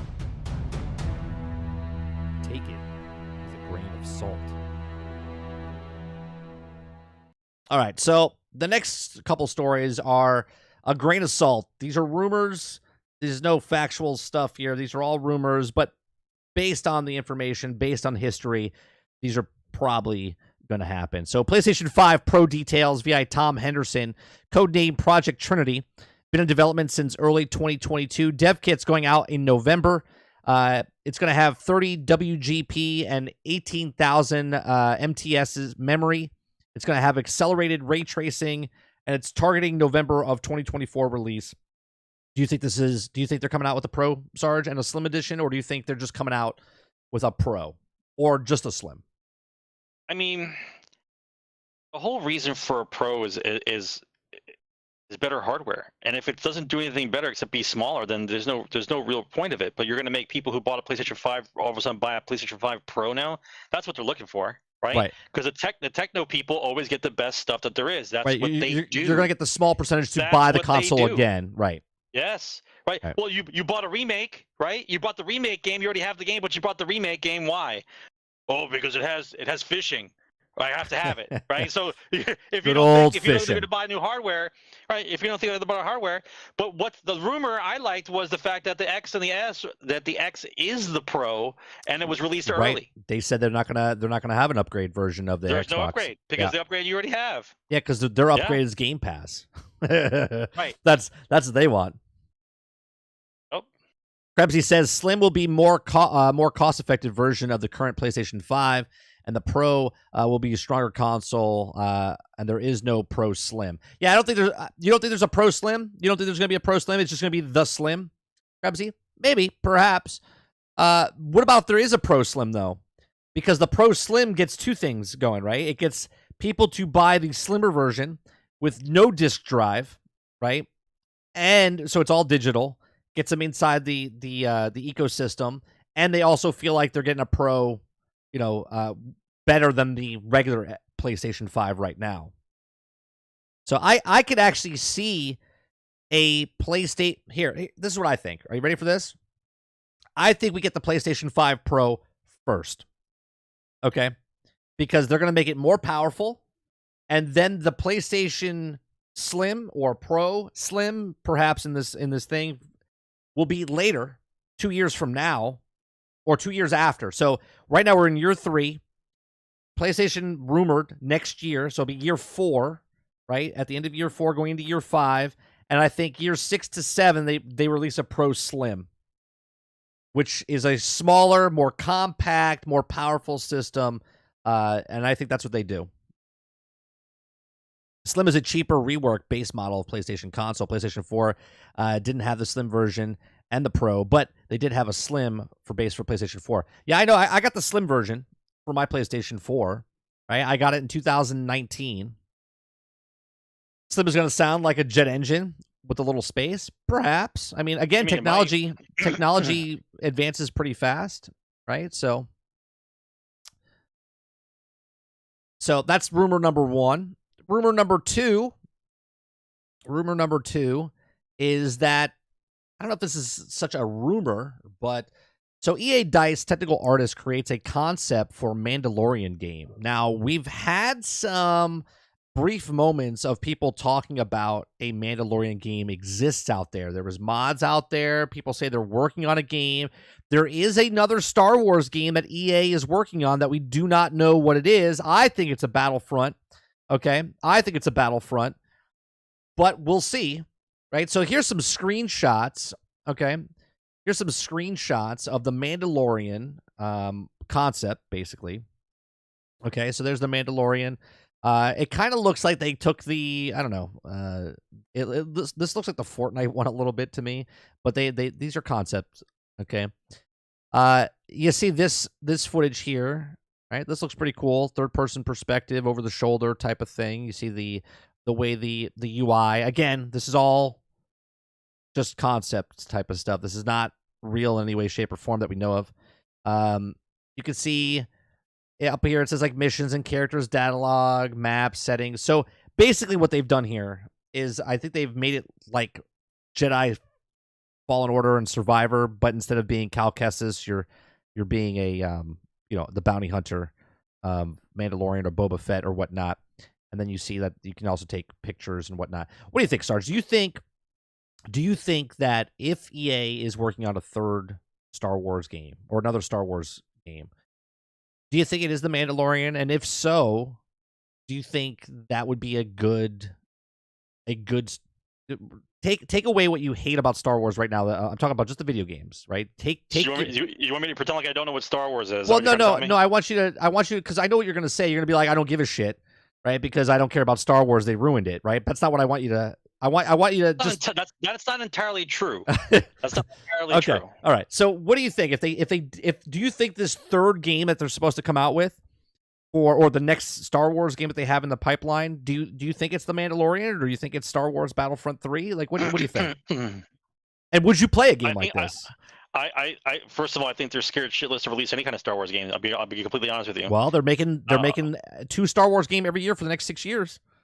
I know releasing, this. So I said, but what I'm saying is, I think that they're scared of when to release it because of all the stuff that's going on. Listen, if the game fits into the same kind of box that's been going on, the game should do well, right? Like the Jedi Survivor game did well. The Outlaw game, the promotion for it, that's going to do well. You can tell what it is. But if they're just trying to pump out something else on the coattails of what's supposed to be a good Star Wars game, then they're probably worried. They're worried about when to release it, right? They're trying to build back. They're trying to build back reputation from Star Wars.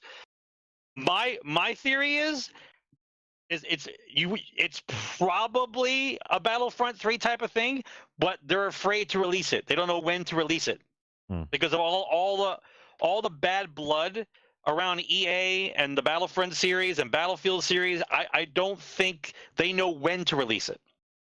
I think we get a Battlefront 3 next year as the second half of the year. I do. I don't know what that first Star Wars game is, but there's got to be a big game and a smaller game. Now, take what you want with that. Outlaws is coming out next year. That's the big game. So what's the small game, right? And a small game would be like a Battlefront 3-esque type of game because it's just multiplayer. Right? It's not story driven or anything like that, right? I mean, yeah, but at the same time, so the licensing just ended. Were they waiting in the wings with all this stuff? Were they just like making the games even though they weren't supposed to? Well, they started 2 years ago, right? They started 2 years ago by doing the contract thing and letting people all make Star Wars games. Jedi Survivor was EA, so that's their tail end. So it just started, right? The next game to come out is I think it's Bounty Hunters. It's a mobile game or whatever it is. I think it's called Hunters or something like that. And then next year, we know Outlaws is coming out. Now, we don't know if it's coming out early next year in the first half or if it's coming out in the second half. But we do know it's coming out next year with no delays as of right now. Well, not with no delays. But that's been in the works for 2 years that we know of, maybe 3 years. Okay, because obviously it could be a mobile game. What you're talking about getting ready to release, that could be a mobile game. In all honesty, well, no, it is the one that's releasing this second half is a mobile game, which is Hunters, Bounty Hunters, or whatever it's called. Okay, what I'm talking about is next year we have Outlaws coming out. Okay, and then there's a second game coming out, which in the second half of next year, there's 2 games. Outlaws is one. What's the second one? Right? It could potentially be this Mandalorian game. It could be potentially a Battlefront 3 type of game. It could be none of those games. It could just be another game that's in the works that we don't know anything about yet. But we do know that Respawn is working on another game, right? And we know EA is working on a Star Wars game. So Lurker says the cadence will be AAA, then mobile, AAA, then mobile. I don't know if it. I don't know, because based on what we know, Lurker, based on all the Star Wars games coming out with Quantum, what was that other Eclipse? We have another game. I forget what the other game is. There's a couple of Star Wars games coming out that are big game. I don't know if it's just big and then mobile. It could be big, like AA. Like you could have like a Squadrons 2 type of thing. You know what I'm saying? Like Squadrons wasn't a AAA game, but Squadrons could have another one type of size game of that, where it wasn't a big, huge scope. It was a $40 game. I just think a lower tier game. I don't think it's got to be a AAA game or mobile. DICE can't revive both Battlefield and Battlefront at the same time. Yes, they can, Krebsy, because they have multiple studios working on Battlefront type game now, right? Zampella moved over to LA studio, and that studio is working on one, and Respawn is working on one. So there's the Battlefield team, and then there's the Respawn team, and Respawn is making the Star Wars game, and the Battlefield team is making Battlefield. So, Let's see. Do we have another rumor? Oh, here's another rumor, another story. Rockstar Games update points to Red Dead Redemption Remastered. Now, we did talk about this a couple weeks ago, okay? But now more evidence has come out. So, evidence of Red Redemption Remastered continues to accumulate with the new logo update on the Rockstar Games website. The original Red Dead Redemption was critical success, and sequel popularity suggests the market for a remastered version. And the update logo featuring Rockstar Games Presents may indicate that the studio is directly involved in ensuring that the quality of the remaster, right? Because they don't want to be like the definitive edition that came out that wasn't from them, because it ruined Rockstar's name. They're like, what the fuck is this shit that you put out with the Definitive Edition, right? Definitive Edition, whatever it was, where they did San Andreas and whatnot. So. Here we have the Red Dead Redemption Remaster. Worst remake ever. Oh, for the San Andreas, yeah. So, yep. What do you think, Sarge? You weren't a big fan of Red Dead 1 or 2, right? I didn't say I wasn't a fan. I finished Red Dead 1. Yeah. I never finished Red Dead 2. It's listen, I appreciate the Wild West. I think it's an amazing historical time period. But as far as being in a video game with it, it doesn't hold my attention. Like I'm a history guy. I love history. I love the Wild West. I love everything about the American West and the whole upbringing and how the gun won the West and how we built up everything from nothing. Like I'm 100% behind it. But as a video game, it looks amazing. But to hold my attention and keep me there, I don't care. I don't care about the Wild West inside of a video game. Yeah. To me, it's boring. I'm excited. Out of all the sci-fi gun games, special abilities, the flying, like you're talking about all the crazy all the abilities I've learned over the years that we could have in a video game, and then you stick me on a horse with a 6-shooter. I'm like, that's my life. No, I'm out.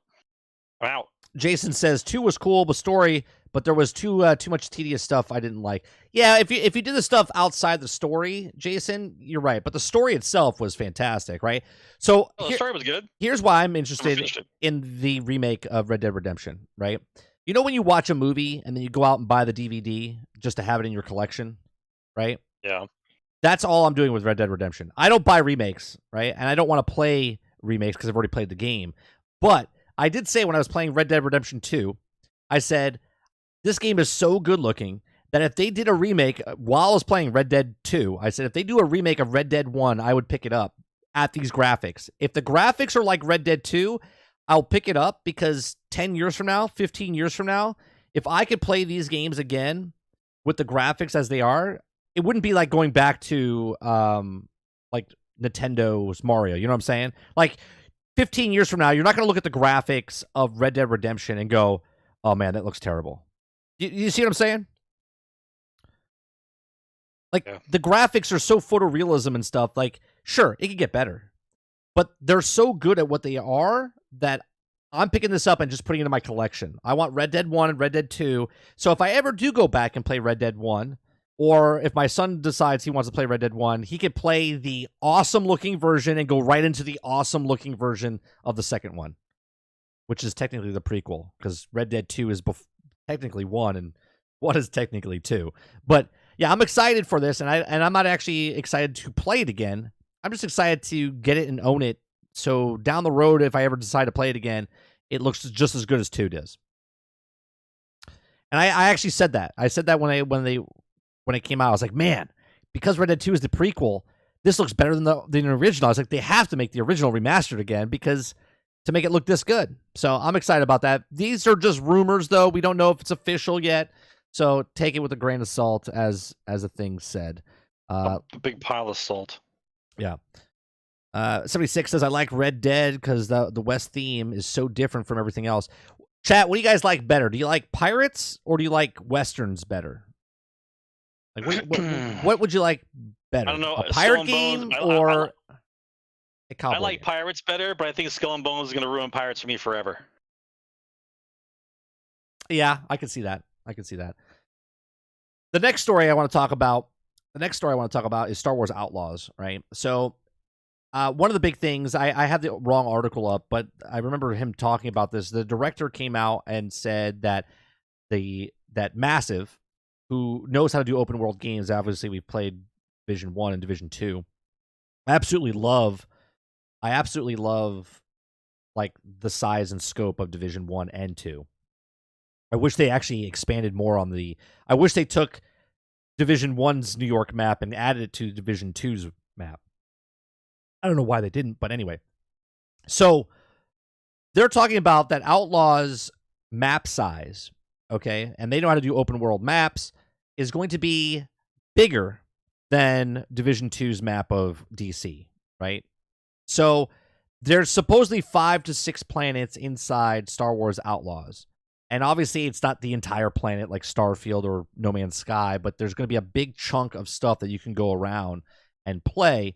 So do you think, Sarge, the map of Division 2 is quite big if you're running around walking on it? You know, we don't have any vehicles in that game, so it takes a while to get around, and there's fast travel once you open it up. But do you think that Outlaws making a map the same size, if not bigger, than Washington's map, and there's 5 to 6 planets inside this game, do you think that's too much for a game like this? Does it become overbearing because you're like, oh, there's just so much, and it could be so boring? You know, there's a good balance here. What do you think? It depends on the person. It depends on what you grew up on and what you think a full game is and what's not a full game. Like, for some people, if a game is too big and they step into it, they're like, God, this is tremendous. I have no idea where to go. It's overwhelming, right? But someone who's played the last 3 games and watched it grew, and each time it got a little bit bigger each time, like, to you, it's still a big deal, right? You enjoy being in the world. You enjoy doing all the items that are in the world, all the quests and the things to find. It gives you something to look forward to. But if you're someone that has no idea about it and you're thrown into this giant open world, sometimes it's overwhelming because you might be used to something that's a little bit more, and I don't want to say linear, but something that just leads you to where things are. Like, Skyrim was notorious for that, right? Skyrim portrayed as this giant open world that you could explore anytime you wanted. But the real meat of the game was, if you were focusing on playing the game, you would just zone out and follow the arrow, and that's all you would ever do. You would just follow the arrow. You would never, like, explore anywhere unless the arrow told you to explore, right? But it was touted as this really huge open world. It is, but really all you did was follow the arrows. Right? So if you make a game where it's completely open world, but there's no arrows to find, immediately now people say it's overwhelming and it's boring because they're not being told where to go. And according to their own stats now, not mine, according to all these guys' stories, that if someone is not engaged in a video game within like 2 minutes or some nonsense, they lose interest. Right. So the whole game is basically a slot machine to keep you aware and busy while they lead you to things to do while you judge the game for things to do. Right? It's Bizarro World. Right? I play the game because I like the game. Right? I look for things to do. Right. But people now have been conditioned where that if something's not stimulating me every 2 minutes, it's no good. Right? This game's boring. This game sucks. This game's this. You hear the list all day long. Just how it is, right? I don't condone it because a game is supposed to be a game. Some people want you to look for stuff. Some people want you to search around. Some people want you to listen to the stories because that was their intent when they designed the game, right? It's not always supposed to be, well, you're not doing A, B, and C, so fuck your game. Right? Like, that's not how it's supposed to be. Right. Everyone's got their own design method for the game and what they wanted to do. Right? That's why you have different populations who only buy certain games because they only like that kind of game, right? Like, I know Myst back in the day on PC, everybody talked about Myst. Myst is amazing. Myst.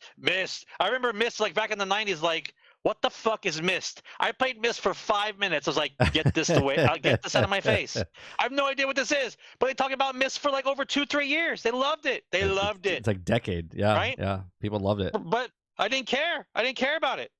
I tried playing. I'm like, I don't understand. What is this? It's a puzzle solving game. Yeah, it's a puzzle game. With cool backgrounds. That's all it is.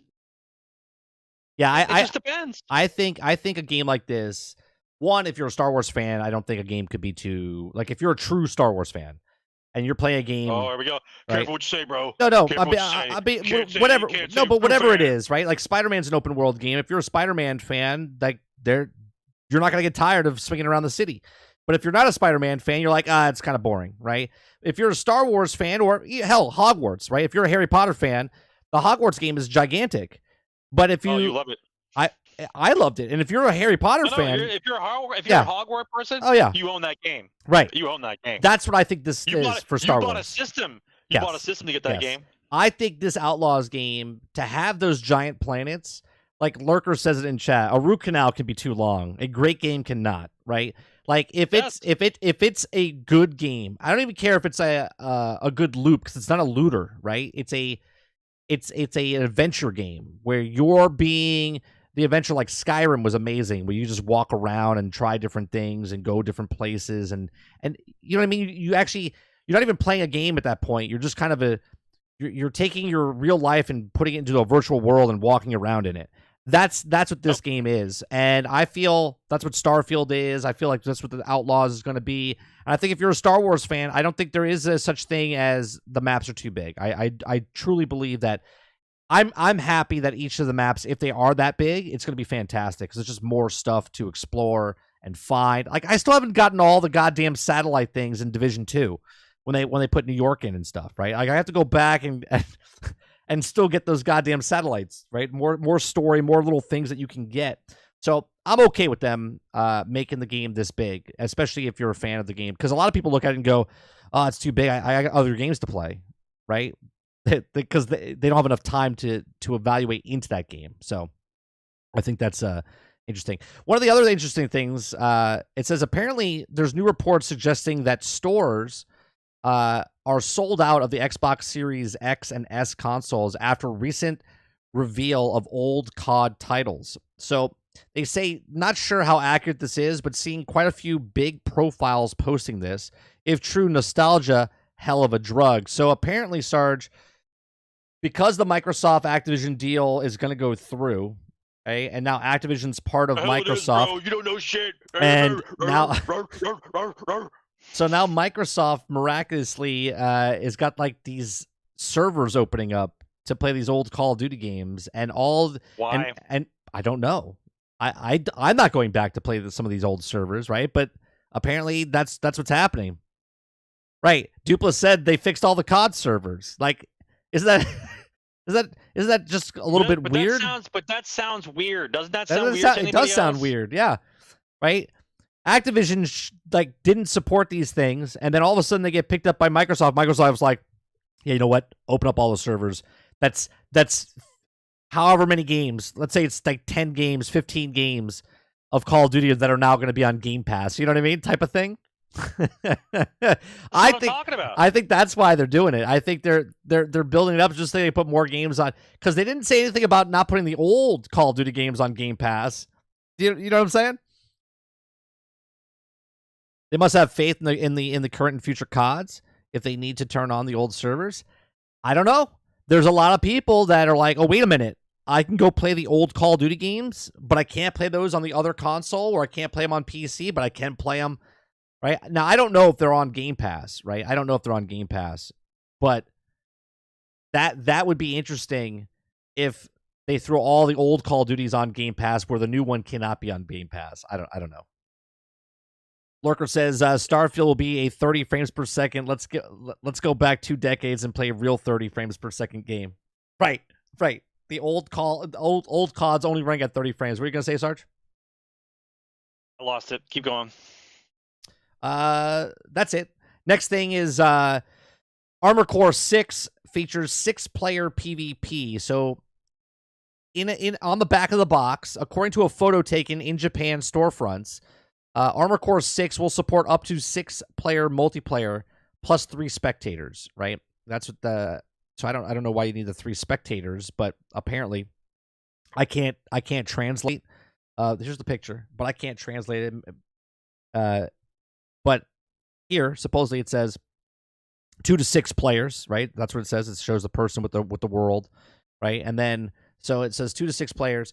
So Armored Core is going to have a PvP. I don't know much about Armored Core. I never played Armored Core back in the day. I do like mechs, but I never played Armored Core.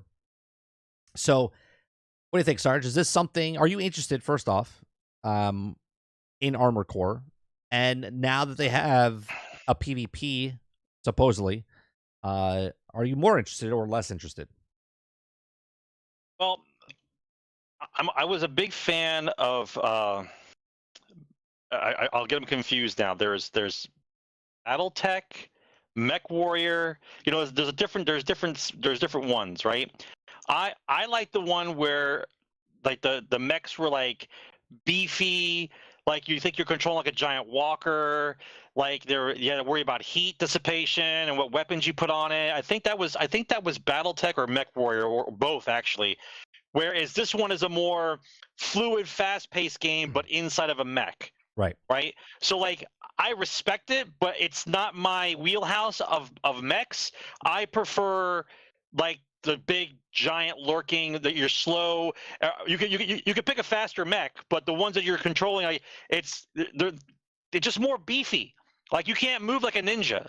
Like you're a giant mech, but you can't move like a ninja. But I get why people like it. Like I don't think it's gonna do bad. I think it's probably gonna have its niche market. I know that. Right. But I don't think it's going to be breaking any records. Yeah, I'm still waiting to see what this game is because again, I don't know anything about Armored Core. I never played the other Armored Cores. So the PvP seems like it could be interesting, right? I did like when I played the old Transformers games and there was PvP in that, right? So like the War of Cybertron and stuff like that. Like I like playing PvP like that. Where that 5 vs 5 was intense, man. Yeah, it was great. That Transformers game was intense when you played that game PvP. Yeah, so maybe it'll pique my interest with something like that, but it all depends on how they do because it's multiplayer. And again, I don't know. I don't play a lot of FromSoft games, right? So I don't know if FromSoft is going to double down on microtransactions and battle passes and live service aspect of Armored Core. I haven't done a lot of research into this, but it could be interesting. It could be interesting. So I'm gonna keep watching that. The next story I want to talk about, Sarge, is Sega. Patent could spell bad news for gamers. So a recent published patent registered by Sega appears to offer a preferential treatment to players that spend more money in a game. So the highlights in this article is surprise. Sega patent suggests that introduction of polarization system in games where players who spend more money receive preferential treatment. Right? The patent outlines benefits such as quicker health HP recovery, higher rare item drop rates, and the access to additional content for players who spend a significant amount of money. Okay? While encouraging players to try new games may seem consumer-friendly, the end result is more monetization, requiring players to spend more money to unlock benefits. Okay? Yep. So, surprise. Yeah, so Surprise. Sega recently published a patent that takes monetization a step further, however, titled Recording Medium Information Processing. The guide user and utilize a function that the patent aims to encourage players to spend money by rewarding them with preferential treatment in other games. Basically, as a player spends money in one function, that what the patent labels a game, they can gain ranks that give them preferential treatment in a second function / game. So, an example of what Sega is saying is provided within the patent. A player spends a certain amount of money, such as like 5,000 yen or 10,000 yen, and they are then assigned a rank after exceeding this threshold of money spent. They're also given a title, private or private first class. These thresholds unlock a license, which then can apply to other games or to another game. In the second game, the player may be given bonuses like shortened recovery time for stamina or HP-free recovery. I'm so out of that psychological bullshit, dude. I am so out. Let me finish. Out. Character evolution within resources, additional lotteries or quests reward high rarity content, and so on. So why not explicitly stated that the patent appears to be referring to a style of free-to-play mobile games with heavy monetization gameplay systems. These types of games can be difficult to start, especially if players are already invested into another free-to-play game. So I don't think I need to read any more, Sarge. So we already heard what you said. You're so out, but like, what do you think of this scumbag move by Sega? Yeah, standard operating procedures for gaming right now. That's standard operating procedures. More psychological warfare for entertainment. That's what it is. I'm calling it directly out.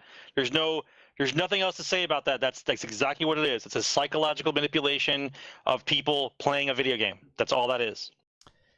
It's not for the entertainment purposes, man. It's for money mining purposes. That's it. Money mining. That's it. If gaming turns into this, it is going to turn into that. I'm done. It's what it is. Right? What it is, man. Right. Krebsy says money, money, money. If gaming's like this, then I'll only play the games that don't do this, right? Like if well, and you'll be able to save a lot of money, Mike, because only about 10% of the games won't do that. Right. This right here is the fall of video games right here. This patent. Oh no, right it's here. not the fall. It's not the fall. It's the cash cow of the next generation. What that is. I can't get behind this. People have to learn. You have to learn not to do stuff. But if it's convenient and it's entertaining and it keeps your little monkey brain busy, then you'll just hand over some more money. I can see. A matter of fact, let me put it to you this way: they're going to make that so intentionally bad, like for psychological purposes, that I guarantee they're going to work out a way where you pay a monthly fee of invisible money, like fake money, so you don't have to worry about getting money every day to play it. That you have a monthly amount of money that you spend in types of games like that, so you don't have to think about spending that money. Right. Right? Like you pay $25 a month for Game Pass, you're going to pay $40 a month, but you'll get all these benefits and extra stuff if you pay $40 a month for the fake money, and you can play all these games with that fake money, which is basically step number 27 into Ready Player One. That's establishing how you'll pay forever in that ecosystem. To me, this is just so, like, obviously they say it's mobile games, but this is going to be games because it's for games. Yeah, it's because Microsoft is pushing towards mobile gaming. They're doing more mobile devices. They're trying to get all these games. There's going to be a blurred line between, like, Genshin Impact is a mobile game / console game, and this is going to infiltrate into what games are. There's going to be a majority of the population of games are going to be what this is pushing, right? The article that we read earlier about Baldurs Gate 3, where there's like, you can't hold us to those standards of how good that game is. This is how every company is going to do. Story. Think about what you just said. Think about that, right? The words that came out of his mouth, think about what that means. That they were able to, they have to write an article to stop the beneficial progress of gaming. They had to put an article out to stop it. Right. To stop it. If they do that, right? Like, think about what that developer said. You can't hold us to those standards to make great games. Yes, we can. But yes, we fucking can. For what Sega's patent's doing here, I guarantee you they jump on that, no problem. They'll be like, well, this is the standard of what this is, and this is what we're going to do, right? It's incredible. Yeah. That's incredible. I don't understand why more people aren't even talking about that story. You need to put that story, and you need to blitz that story to as many people as possible, because that kind of article has never been written ever. Ever has anyone come out to defend that a game is too good, you can't hold us to those standards. And my answer to you is, go fuck yourself, right? We're sorry somebody's better than you. What are you talking about? So this happened while we were on vacation, this story, and I have the hold on a second. My headset was attached to my seat. So Ubisoft is closing unused accounts and disbanding or disabling access to purchase games. Now, this is one article that came out on July 23rd, and then I have the next article that came out 3 days ago, which what's today, the 27th? So it's like the 24th? When did this one come out? 23rd? So the next day it came out. It says Ubisoft clarifies it does not delete inactive accounts that have purchased games after the policy came under question. So let me read you the first one real fast. So Ubisoft's canceling unused Ubisoft accounts, disabling users' access to their purchased games. According to the user on Twitter, they received an email from Ubisoft warning that should not click a link to say email, which also stopped the account suspension. The account included all purchased games would be inaccessible after a certain period. In response, Ubisoft support Twitter wrote, "We just wanted to chime in that you can avoid the account closure by logging into your account within 30 days. Since receiving the email picture and selecting a cancel account closure link contained in the email. When previously questioned on the issue, Ubisoft claimed that due to the GDPR regulations, the company is required to close inactive accounts to comply with the local data protection legislation.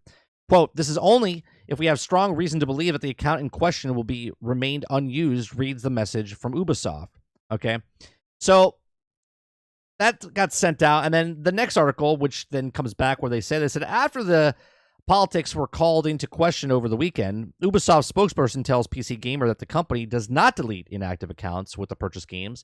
With an account deletion notice as proof, and the anti-DRM advocated recently alleged on Twitter, Ubisoft will delete inactive accounts, games, and all if you don't go untouched for too long. The official Ubisoft support Twitter account did nothing to change the perception when it said, "We certainly do not want you to lose access to your games." In a reply to the tweet, Ubisoft support website also didn't mention that the accounts with games attached to them were exempt from the deletion, saying simply that Ubisoft may close long-term inactive accounts to maintain the database.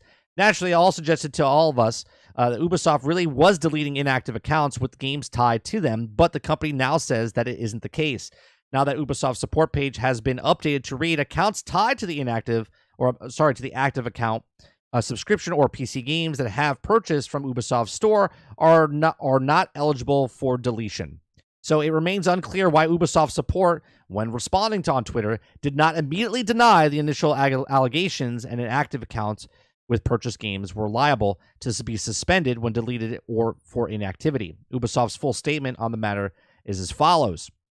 It says, "For many years now, we've implemented our account deletion process in compliance with the requirements of the GDPR, Article 5.1.2e, an obligation to limited data retention period. Our policies are aligned with the legal requirements. The account deletion follows a very strict process as such. A gaming activity of an account since its creation, the account libraries of accounts that include purchased PC games are not eligible for deletion. The duration of inactivity of the account remaining on the last login for our ecosystem, including from Ubisoft games on the Steam or other platforms. In practice, as of today, we have never deleted accounts that have been inactive for less than 4 years, and the existence of the active subscription tied to the account." So why then would they put this out saying that it deletes your account? And why wouldn't they come out, Sarge, and say it doesn't delete your account or your games until after people were in an uproar? Well, that's because it's called damage control. That's why. So Right. it's called damage control, right? Because if you don't come out and say something like that right away, it's because it was true. Right. If it wasn't Right. is true, then it was true. Right? That's how it works. Otherwise, where would the story come from? You think people are just sitting around waiting for things to start, and then they go, "Hey, you know what? Let's make up a story that Ubisoft erased games." That sounds like a great story, Right. right? And if they did make it up, then that would have been the first thing that they would talk about. They would say, like, "This is a story that was made up. Right. Not That's true. Not our policy. Right. Not true. But that's not what they said. What they did is a backtrack. That's a backtrack version of defending your position. Not saying that it wasn't true to begin with. You're backtracking your position that you don't do it, which means you don't do it now.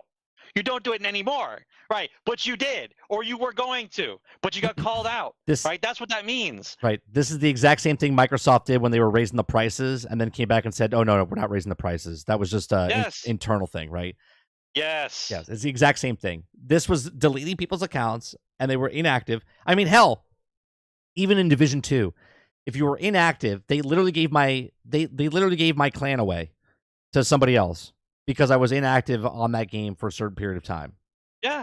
Right. Who does that? Right. Who does that? If I don't, it's my clan. It's my clan. If I don't log on because I'm busy with life, you just give my clan to somebody else who's playing the game? Yeah. Does that make sense? Yeah. So to say to me that they would not do something like that, that's bullshit. Right. They would 100% yeah, do it. because they did I've seen you do it. Yeah, they've done it. They've done it to me. It. Yeah, they've done it to me. So this is just for the accounts. I think it's funny that they say that no, this is not what we meant to do. Get the fuck out of here. I love these people that don't pay attention to what they say or do. Goldfish brain. Yeah. Goldfish brain. So Goldfish brain. The last story we're going to talk about, and then we're going to go to Q&A. So if you guys have a question you would like to ask me or Sarge or in general, you can submit your question. The last story I want to talk about is that Spider-Man 2 game could be getting banned or delayed in some countries. Now, hold up now. I want to make sure that people understand. This is not delaying anything in the United States or other countries. There's certain countries out there that are either getting banned or delayed because of the stuff that's inside the game. Now, Marvel Spider-Man 2 could be censored or outright banned in multiple countries as pre-orders continue to remain unavailable. So the highlights of this, I really like how Game Rant has put these highlights recently in their articles, so you don't actually have to read the whole article, but you can just go to the bullet points. Okay, it says Middle Eastern gamers are concerned that Marvel's Spider-Man 2 may be delayed or censored or banned in regions as pre-orders have not been opened and the release date is not listed on some countries. Middle Eastern countries such as Saudi Arabia have history of censoring or banning games like Final Fantasy 16 remains banned due to the LGBTQ plus content. Now, while it's not certain if Spider-Man 2 has been blocked or censored, the lack of pre-orders and updates suggest that a possible delay or possible persistence of the LGBTQ plus representation in the game could potentially lead to being banned. Now, it doesn't go into what other countries. It just talks about the Middle Eastern countries because of the representation. Middle Eastern countries, Spider-Man 2, it doesn't say anything else about other countries. So I don't know what countries specifically, but there's no pre-orders for certain countries. And in the past, right, if it shows up for other games, they're assuming that because there's no pre-orders now, that it is going to be banned because Final Fantasy 16 was banned because of certain things. So Spider-Man, what do you think about this, Sarge? I know, each country, they do what they do, but do you think this is stupid, or do you think, hey, this is what they do? So, right, so this kind of conversation has to happen in the most neutral way possible. If I offend somebody, I'll apologize, but it is what it is, right? You cannot, because you're in America and you think you live in the greatest country in the world, which you do not, but it's better than most. I will say that. It's better than most, right? But we can do a lot better here, right? You cannot dictate what other countries' cultures feel about things you don't agree with. Right. Right? So if the Middle East culture is they don't like gay and lesbian people, then that's their cultural difference. Right. That's for them to work out on their own, right? I cannot hate them because they don't agree with something that I agree with, right? Same thing, right? That's their laws, that's their culture. So it's time for that culture to go through the same thing that we did, like in the 60s and in the 80s and in the 90s, where people fight for rights, protest in the streets, vote new people in, and things grow over time. But just because someone decides this is their culture, we don't want it here, you can't be mad about it. Right? I can't believe that Saudi Arabia would do such a thing. Right. They don't allow gay people into stores. Like, well, they don't like gay people. I don't know what to tell you, right? They believe in their religion. Their culture believes in that kind of religion. That's what goes on. Right. You don't have to agree with it, but that's not your culture, Right. right? You don't. And by the way, you don't have to worry about it because you live here, Right. right? So you shouldn't be mad about anything because you're allowed to do whatever you want here, way over and above what normal people should be able to do here without any problems, right? And you're mad about a country you're probably not going to visit because they're doing something that you don't agree with. I don't know what you're wasting your time about, right? Right? They'll figure it out over time. A matter of fact, I know for a fact that if a country can't get a video game because it's banned, then that automatically makes it more valuable, and someone from America will be selling games to Middle Eastern people at a premium because of capitalism and the God-given right of every American in order to smuggle in games that they're not supposed to play. Right? I wonder. That's exactly what will happen. I wonder. That's exactly what will happen. And maybe someone in chat's from the Middle East, right? And my next question is, could you use a VPN to get the game and play it, or do they track stuff like that to stop people from doing it? And obviously, if you get caught playing a game over there, like, what's the repercussions of that, right? Because they're not selling it over there, but doesn't mean you can't pick it up and bring it back home or someone. You know what I'm saying?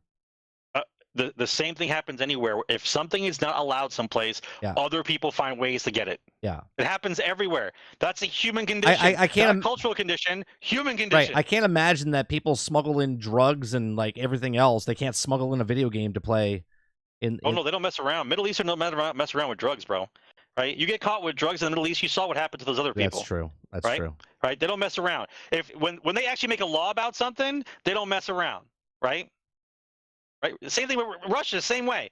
That girl, that basketball girl, got caught with drugs. She pretended like it was no big deal. Like she was cruising around in California somewhere. Like, no big deal. I got drugs. And they were like, no, you're going to jail. I don't understand what's going on. Oh, you maybe because you don't know that you're in a different country and there's different rules and you're not entitled to the fucking planet? Right? That kind of rule? Yeah. Yeah, Lurker, I don't know. Like, if you use a VPN over there and you get caught, do you lose your hands? And I'm being serious about it. Like what's the repercussions of something like that? You know what I mean? I don't know. It's pretty crazy. And obviously, being from the United States, and there's people out there that buy their 6-year-olds like Grand Theft Auto to play. You know what I mean? And meanwhile, they can't play Spider-Man 2 because there's a relationship with an LGBTQ person in the game. It boggles my mind, but it is what it is. It's a gaming story, and we do cover it on here. There is one more story, Sarge. Real quick, it says EA's third Marvel game should be what? They have an Iron Man game. They have a Black Panther game coming out. Now, the article says they should make it Thor, right? Do you think they should make a separate single-player game with another hero, or do you think they should do something else with their third game that they're coming in with EA? I don't know, man. I think that they're riding the coattails of the superhero games, and they're trying to copy the Spider-Man template in order to make sales. Yeah. And like everyone's all excited about Wolverine. I'm like, and once again, I'm going to follow the same rule I always follow. It's Insomniac, right? So I don't care what you say. I care about what the game speaks. The game is speaking for you. You don't speak for the game anymore. Devs and marketers no longer speak to me about games. The game speaks to me about itself. That's it.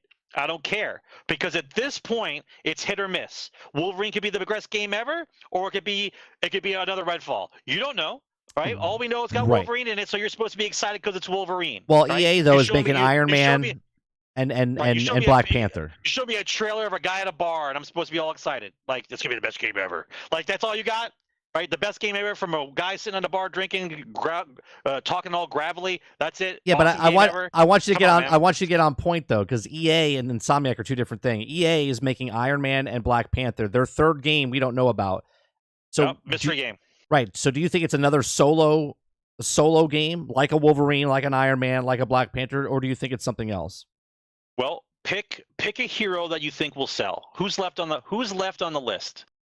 Right. Who's left on the list that can do a solo game and actually make money? They're doing a Captain America game and Black Panther game. They're doing a Wolverine game. They've done a Spider-Man game. What do you got left? I mean, you could do it.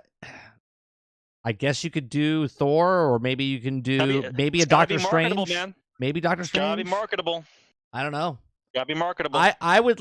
They could do a Hulk. Jason says Hulk. I don't know, man. I think Hulk's a hard game to make, man. It's making a Hulk game is like making a Superman game. Making a Superman game. It is same template. Very difficult to make. Yeah, I think EA third game, I'll be honest, should be a multiplayer game. It should be like an Avengers game, but not like Marvel's Avengers. But what I'm saying is, it should be a game where you're playing multiple heroes and not just one. I kind of think what they're doing with video games right now, I think they could do the same thing that the film industry messed up on, where they came out with too many. So like the reason Batman was so successful is because there wasn't other games like Batman, and Batman came out and shined, and then Spider-Man copied the format of Batman, right? So it feels good because Batman was done very good, man. Right, and they were trying to copy Batman for a while. Right, and Spider-Man is very well, and those are the two most popular characters. Arguably, you could say Superman's more popular, but Superman's a really hard game to make. So Batman's a really good game to make, and Spider-Man's a really good game to make. Now you have Iron Man with a solo game, which has happened in the past. Thor has been a solo game in the past. Hulk's been a solo game in the past.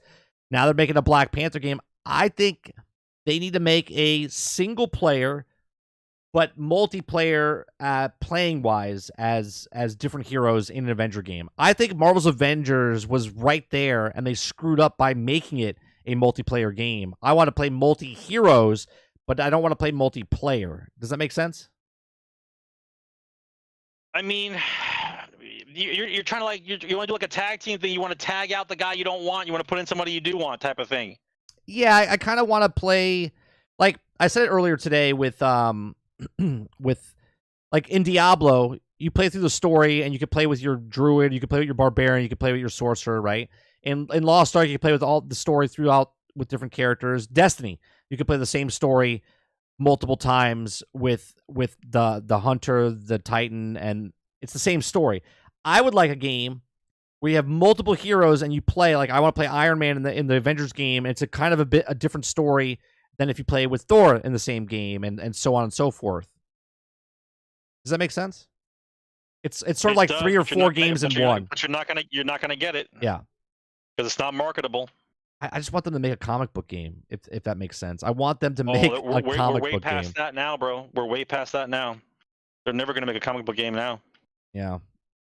Well, there's a petition going around to try to make a sequel to Marvel's Avengers. I don't think it's going to happen, but they're trying. You mean make Marvel's Avengers? Right. You're saying make the game like the way it was supposed to be. Yeah, they want what you're saying. They want a sequel to Marvel's Avengers. Yeah, but they want it to be done right. Yeah. It's not a sequel. It's a remake. Right, a remake of it.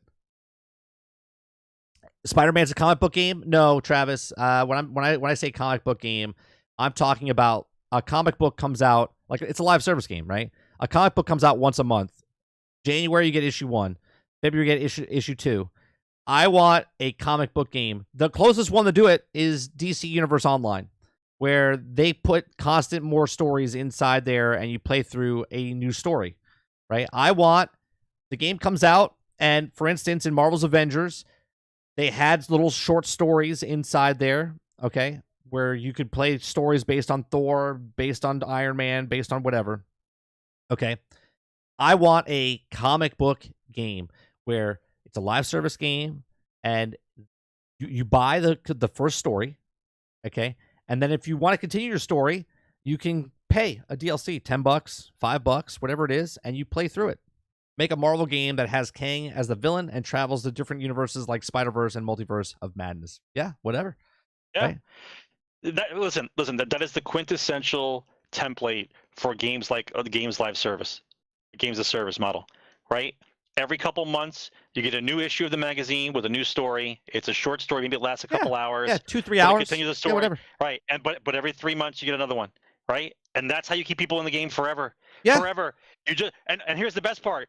You actually pay the guy who wrote the story. Well, you actually spend some money and pay the guy who wrote the story and just use the actual fucking comic books right. that have been around for 50 fucking years. Right. Right? Pay the guy to use the story and then put the story inside the video game. Well, not hard. This is what I'm saying. Not like in Marvel's Avengers, you could have had Iron Man January, right? And then the next month you could have had Kate. And then the next month you had Thor. And then 3 months from now, Iron Man comes back around. So you sell like 3 stories where you would have like 3 heroes and there would be 2 hours each. And it doesn't have to be cutscenes. It could just be like stories, sort of like they did in Division, where they do audio stories, or the comic book type of cutscenes where it's not fully animated, it's just like a comic book. And I think that would be fine for a comic book game. Yeah. So all right. Now, sorry, 30's Miss Marvel was all that mattered. Yeah. I just wish I could play that story again, Jason, with like Hulk, and then with Tony, and then with Cap. You know, I would really love that game if I could play through this story with multiple positions and whatnot, instead of just going, okay, you have to use Miss Marvel for this, you have to use Tony for this one section and whatnot. Still love the single player aspect of that game. I just wish they did something more. Miss Marvel was the worst part of the game. I didn't think she was that bad in the game as far as a single player. I really liked Marvel's Avengers from the point of view they were giving you. You as the fan that like comic books is playing a character that loves the heroes just as much as someone else, and you get to control her in that world. I just wish you could control other ones more. All right. So we have a Q&A session we do every single week. If you guys would like to do the Q&A session, we're going to do the next like 10 or 15 minutes or so and answering questions. So submit your questions down below. Make sure the show's not over, but make sure you hit that like button if you've enjoyed the show. Hit that subscribe button. And also, if you want to go above and beyond that, you can also become a member as little as $5. So Okay, first question comes from Krebsy Gaming. He says, "What happened to the Xbox marketing team? And would you agree that the marketing team these days is doing an awful job?"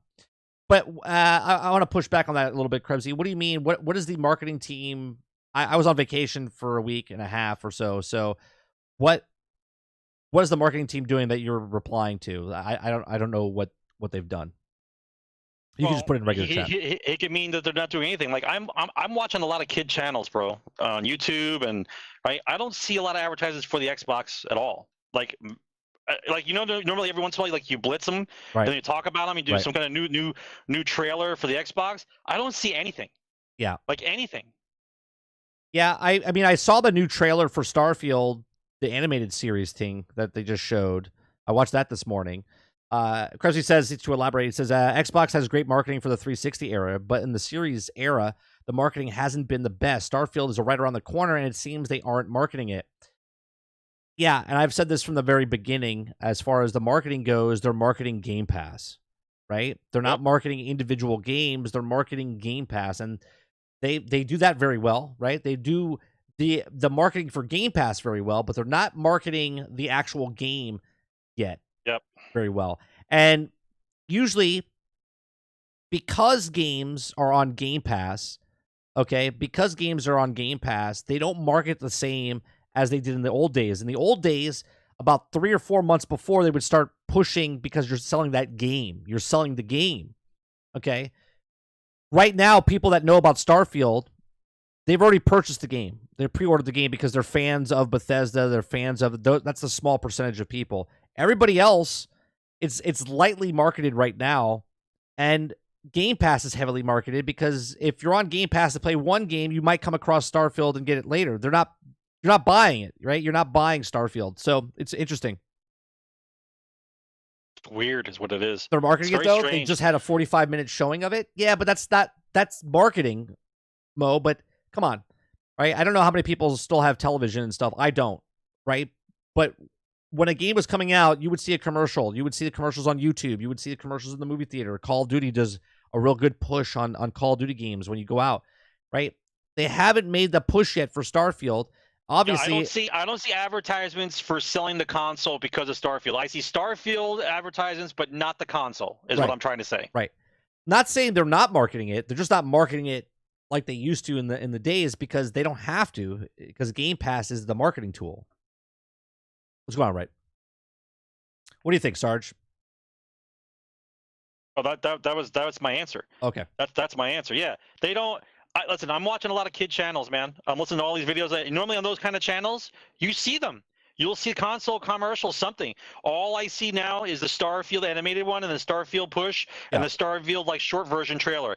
I don't see console at all. Yeah, I saw it. I watched it today. I thought it was interesting. I was like, okay, cool. Like, didn't really talk. It just showed a guy that was delivering a package, ran into a couple of pilots, saw them take off and go into the thing and started battling. I was like, okay, but that doesn't really tell me, doesn't show me the game.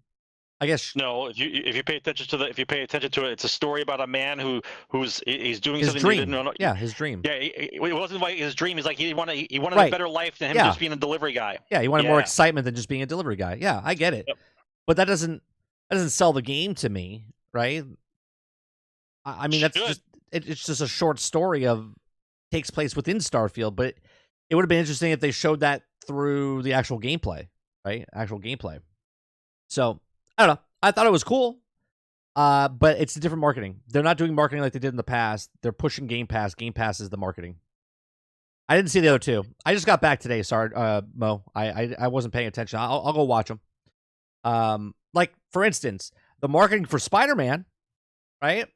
All over the place. All over the place. Spider-Man 2, I see all over the place. All over the place. There's billboards happening. They're doing they're already marketing the plates that are coming out. The trailer that they're showing. I've seen multiple trailers now. There's way more marketing happening for Spider-Man 2 than Starfield right now. But once again, let's use our brains, kids. Why is that? Well, because you don't have to purchase Starfield. Right. You have to purchase. Right. You have to purchase Game Pass, though. You do not have have to purchase Starfield. Right, but you have to All purchase you Game have to Pass. do is have a Xbox and Game Pass. You don't even have to have That's Xbox. it. You don't even have to have Game Pass. You could just have Xbox That's or Game it. Pass, not Xbox. Yeah. All right, next That's question. the reason. Next question. YouTube Lurker says, "Are you going to jump into Armored Core 6 while you're waiting for Transformers?" I have honestly no interest in Armored Core 6. If something intrigues me, buy it in the next couple of days or weeks when it comes out and I see gameplay, maybe. But personally, I'm not interested in Armored Core 6. I've never played Armored Core 6 before. I don't want to play Armored Core 6 dreaming of Transformers, right? I don't want to buy the game because I want another game to come out. So I will not be jumping into Armored Core 6 right away unless I hear like amazing things like I did for Elden Ring, and then I did jump into Elden Ring, and I had no interest in Elden Ring when it first came out, but then I watched people and played it and saw it. So maybe I will pick it up down the road. What about you, Sarge? As I said, I'm more of a mech warrior guy than I am Armored Core. I like mechs. I love Transformers. I just don't think I will sit down and play that game because all it really is a third-person shooter with a mech suit on. That's basically what it is. Like, and I know I get it if you like it. I'm not mad at you if you did or think any less of you. But I'm used to playing like the huge mechs that are big, beefy things. So for me, it's a pass. Right. All right. Next question. Travis says, "My question is for Sarge. But do you think there's anything Disney can do to save Star Wars or not really? Also, what, if any, thoughts do you have on Helldivers 2? I'd like to see Helldivers. I want to see what it's about. I honestly believe that the Star Wars IP has been damaged to the point where unless leadership changes completely, and there's a different outlook of what the actual stories around Star Wars are supposed to be, rather than a personal agenda, then there is no hope for Star Wars. Right? The poison pill has been swallowed. Until Kennedy is gone, like legit gone. Even though Favreau is there, okay, and what's the other guy's name? Filoni. Dave Filoni. Filoni, right? And Filoni is there. They're fighting uphill, and she's already corrupted Filoni. And Favreau already said multiple times that he's ready to walk. That's the kind of atmosphere that they're working in, where you're trying to save an IP, and the overwhelming push of one person's agenda is wanting you to quit your job. Yeah. Like, makes you want to quit your job. Think about that for a moment, right? Haunted Mansion has to fail. Everything Disney has to come out has to fail on purpose, so Kennedy gets the fuck out. She's got to go. She's got to go. Well, you need somebody else in there who wants to buy Lucasfilm and actually make Star Wars movies for Star Wars fans. Yeah, but the Haunted Mansion, push a political agenda. Haunted Mansion's not anything to do with Lucasfilms, so it doesn't matter if that bombs or not for Kennedy. Disney, period. Disney stuff has to fail. Disney things have to fail. The more things fail, the more cuts they have to make. She can't blame everybody forever. She blamed marketing twice, bro. She blamed marketing twice, like it was the marketing people's fault that Indiana Jones failed. Right. This is the kind of people you're dealing with. You're dealing with a psychosis, okay, where you burn down a house, someone sees you burn down the house, you say, "Hey, I saw you burn down the house." "Oh no, it wasn't me. It was somebody else." Like it's like a habitual liar that you catch lying, and they don't care. They don't care that they're lying. I see. I don't think it's just Kennedy. I think and part of me, because I don't use this lightly, because I had family that has cancer and stuff, but it's like a cancer, right? It's a cancer within Lucas Arts, or Lucasfilms, I should say. And if you just remove the top layer, you still got to dig out the rest to make sure you're cancer free. You know what I mean? Like, you got to get rid of everything. So in my opinion, I believe Star Wars has to be cleansed, and not only just that has to be ripped out. Like, Kennedy's got to be ripped out, and anyone that she's put into any kind of position that has the same mentality to just ruin things, not try to make them better, but to ruin it for whatever reason, right? Out of spite or hatred towards whatever. But just look at it. Favreau's doing his own thing, right? He's doing his own thing, and she's still fighting him on him doing his own thing. No, it can't be that way. It's got to be this way. What are you talking about? You make your thing. Let me make mine. That's not how it goes. You have to do what she wants to do. And what she wants to do is doing wonders for everybody, right? But they still don't get rid of her. Corporate world is fucked, right? You're allowed. Listen, you're allowed to set fire to the building, murder a child, set fire, take a shit in the middle of the office, and they'll give you $20 million to step down from the position that you're in because they don't want to get a lawsuit. Like it's fucked, dude. What goes on in corporate world is fucked. They know she's the problem. They can't get rid of her. They're trying to vote her out. People inside the company are fighting with each other because they can't vote her out. Like. If you do your job poorly in corporate world, you get to stay for 10 years. If you do one thing wrong in a normal job in your own life, you're fired on a Monday. Like that's how it goes. Once whatever happens to, I don't know if Disney's selling off pieces or whatnot, but once that happens and once Kennedy leaves and we don't know who they put in charge, because then we don't know who the leader's taking over, if it's Filoni that takes over afterwards, it's got to be cleansed. It's going to take years, a decade. Like once it's done, then it has to heal, and then they can start making a comeback. I don't know. I feel like they've gone too far, and it's just hurt the. Now, I'm still a fan of the IPs and stuff of like what they're doing for the video game area, but the film and stuff is just completely ruined for me. We were talking about it earlier today. I have no feelings whatsoever. The Ahsoka show, I'm so nervous because that was the last thing I was hoping for, and I think they're gonna screw it up so bad with the veil and like time travel or multiverses, and they're gonna ruin and try to reboot Star Wars. I think that's what they're trying to do with it. But that's another conversation. Let's go to the next question. Next question is Christopher Wright says, "What exactly is the story for Starfield?" I don't know. You're a person that's traveling the solar system. I don't know what the story is. I don't know if it's like you're trying to bring back people from the brink of to start a civilization. I have no idea. Do you know what the story is, Sarge? I have no idea. The basics I got was that you're an up and coming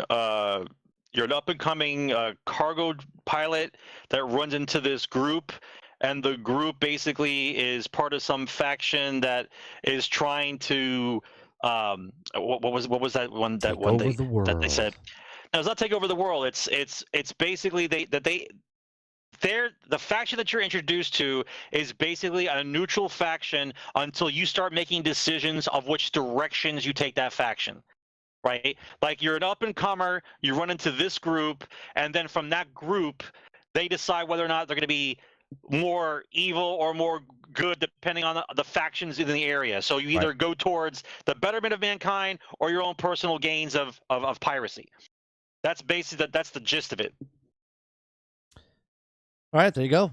Right? See, I didn't know that. Next question. Krebsy says, best thing you did during your vacation? The best thing I did during my vacation was the actual vacation. Like I spent time with my family. We did a lot of firsts. Took my son to his first baseball game.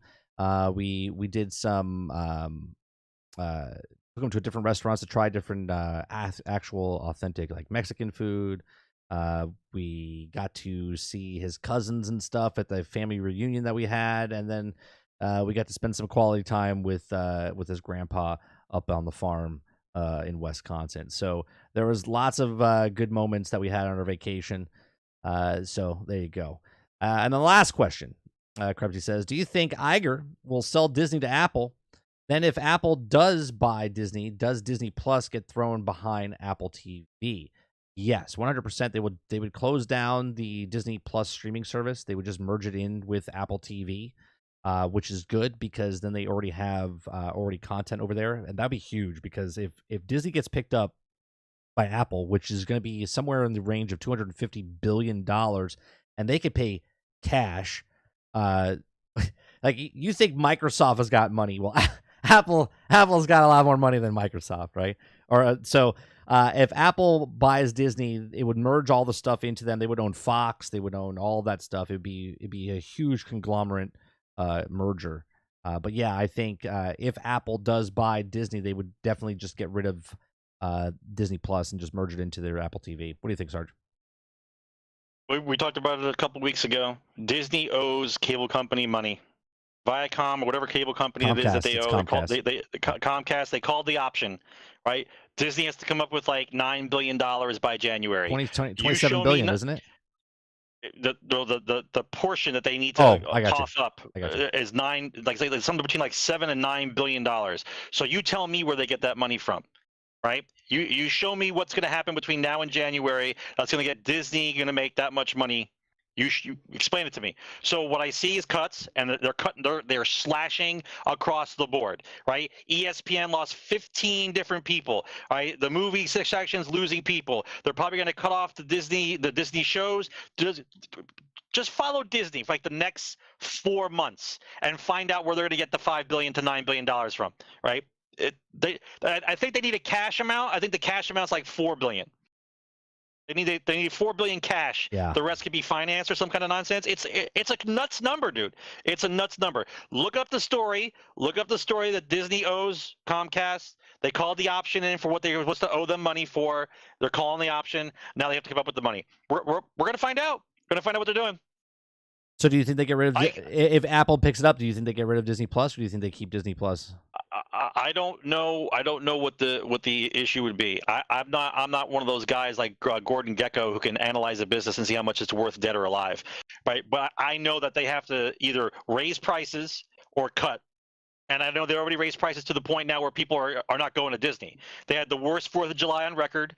Nobody went to Disney on 4th of July. They said it was because it was too hot.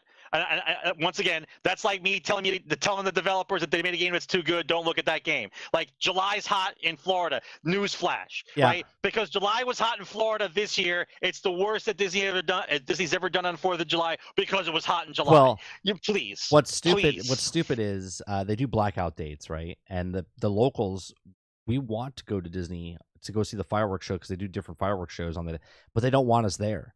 They do a blackout date, and then they want the people that are out of towners to come in. Well, out of towners didn't come in, so they didn't come. So it's ridiculous to me that they. What I also didn't like. This is not me defending Disney. They also took reports from like 2019 and compared it to now of like the line time is being like it went from like 45-minute average to like 27-minute average, but it's like you're comparing something before COVID to after COVID. Yep. And yeah, exactly. And after COVID, they literally so there was a max of you could have over 100,000 people inside Magic Kingdom. Okay, now the new too many, by the way. Right, but the new max is like 60,000, which is 40,000 people less. Okay, so even when they're at capacity now, is still 40,000 people less than they were when they could be at max capacity before COVID. Right, so. It's funny to me that I don't like how the media is taking that and making it look like Disney. Well, they're doomed. There's one thing I can tell you that they're not doomed with, and that's the parks. The parks are packed. Let me tell you, from a person that lives in Orlando and goes to the parks regularly, the parks are packed. Okay, not packed enough, bro. Not packed enough. If you can breathe, that's the only thing. Touching somebody. That's the only thing that makes money for them is the parks. They make a shit ton of money from the parks. And when I tell you that you go to Epcot and go for the food festival or the arts festival or the flower festival or any other fucking festival they have, they're packed all the time, in the evenings, on the weekends, doesn't matter. They're packed. So when someone tells you that there's no one going to Disney World, that is the media telling you lies because now the cool thing is to shit on Disney. Okay. And I would love to shit on. If no one's going to the park, you'll think about going because they think it's slower. Right. That's what it is. So I'm okay shitting on Disney, but I also see the actual proof when I go to the parks, and I'm like, the parking lots are full. The fucking studio, like the whole park is full. So them telling you like, well, Disney's suffering, they're not suffering in the parks. They're definitely not suffering in the parks. There's still hour-and-a-half waits for certain rides. There's certain rides you can't go on because you have to reserve spots and do it. So now their entertainment division, they're struggling, right? The 6 films that they've come out with in the past, last year have all struggled, right? So they are struggling. The only movie that made profit this year for them was Guardians of the Galaxy. Everything else is very, very poor. Jason says, I went to Disneyland in May, was so busy. Yeah. Don't listen. Look. everyone loves to jump on the bandwagon when something's good or bad and they want to shit on things. If the media telling you that the parks are slow, they're fucking liars. I can tell you they're fucking liars. We're going tomorrow. I'll tell you. I'll take a picture of the slow park, okay, on a Friday. I'll take a picture. I gotta be honest, bro. When it's too crowded, I don't like it. I can't stand where I'm doing a duck and weave the whole time I'm moving around the park. Like there's no breathing room. Everyone's on top of you. Like I can't do it. Yeah, I'm out. The problem with the parks is that this is why I love being an annual pass holder, because if it's busy like that, we just show up, we do like one ride, and then we leave, right? Because we're so close to the park, it makes sense for us. But for people that are paying $5,000 and bringing them, they're flying in from out of town, and they have no choice but to stay in the park and sit in those lines and sit in the sun and it gets a little. There's times it's so packed, even though they say it's not packed, and I'm like, yeah, I don't want to be here today. Like we drive there and we'll go on one ride, and we're like, yeah, I'm good. Let's leave, right? And leave because it's so packed. So them saying that the parks are not packed, that's BS. And this is me not defending them, just facts. All right, so that'll do it for the Q&A session. That'll do it for episode 358 of Generation X Gaming, the weekly podcast that goes over a few of the top stories from the past week, and we rant along the way. If you like what we do here, please make sure you hit that like button. It helps us out. It helps the algorithm out. It helps everything that we do on this channel on YouTube out. If you'd like to go above and beyond that, hit the subscribe button. That's also another free way to support the channel, to let people know, and you can also share with other people across the platform. If you'd like to go above and beyond that, you can become a member as little as $5. It does help us out. It does help me pay or subsidize my bills and whatnot, because this is what I do. I do it 4 days a week, Monday through Thursday, from 10 o'clock in the morning till noon Eastern, and then we also do 8 p.m. to midnight, and we also do the podcast on Thursday nights. We will be switching up a couple of things, and I'll talk to you guys more about that next week. Thank you very much for hanging out with us. You can watch us on iTunes, Google Play, Spotify, Anchor.fm. And as always, thanks for watching, and we'll see you guys on the next one. Game on, guys.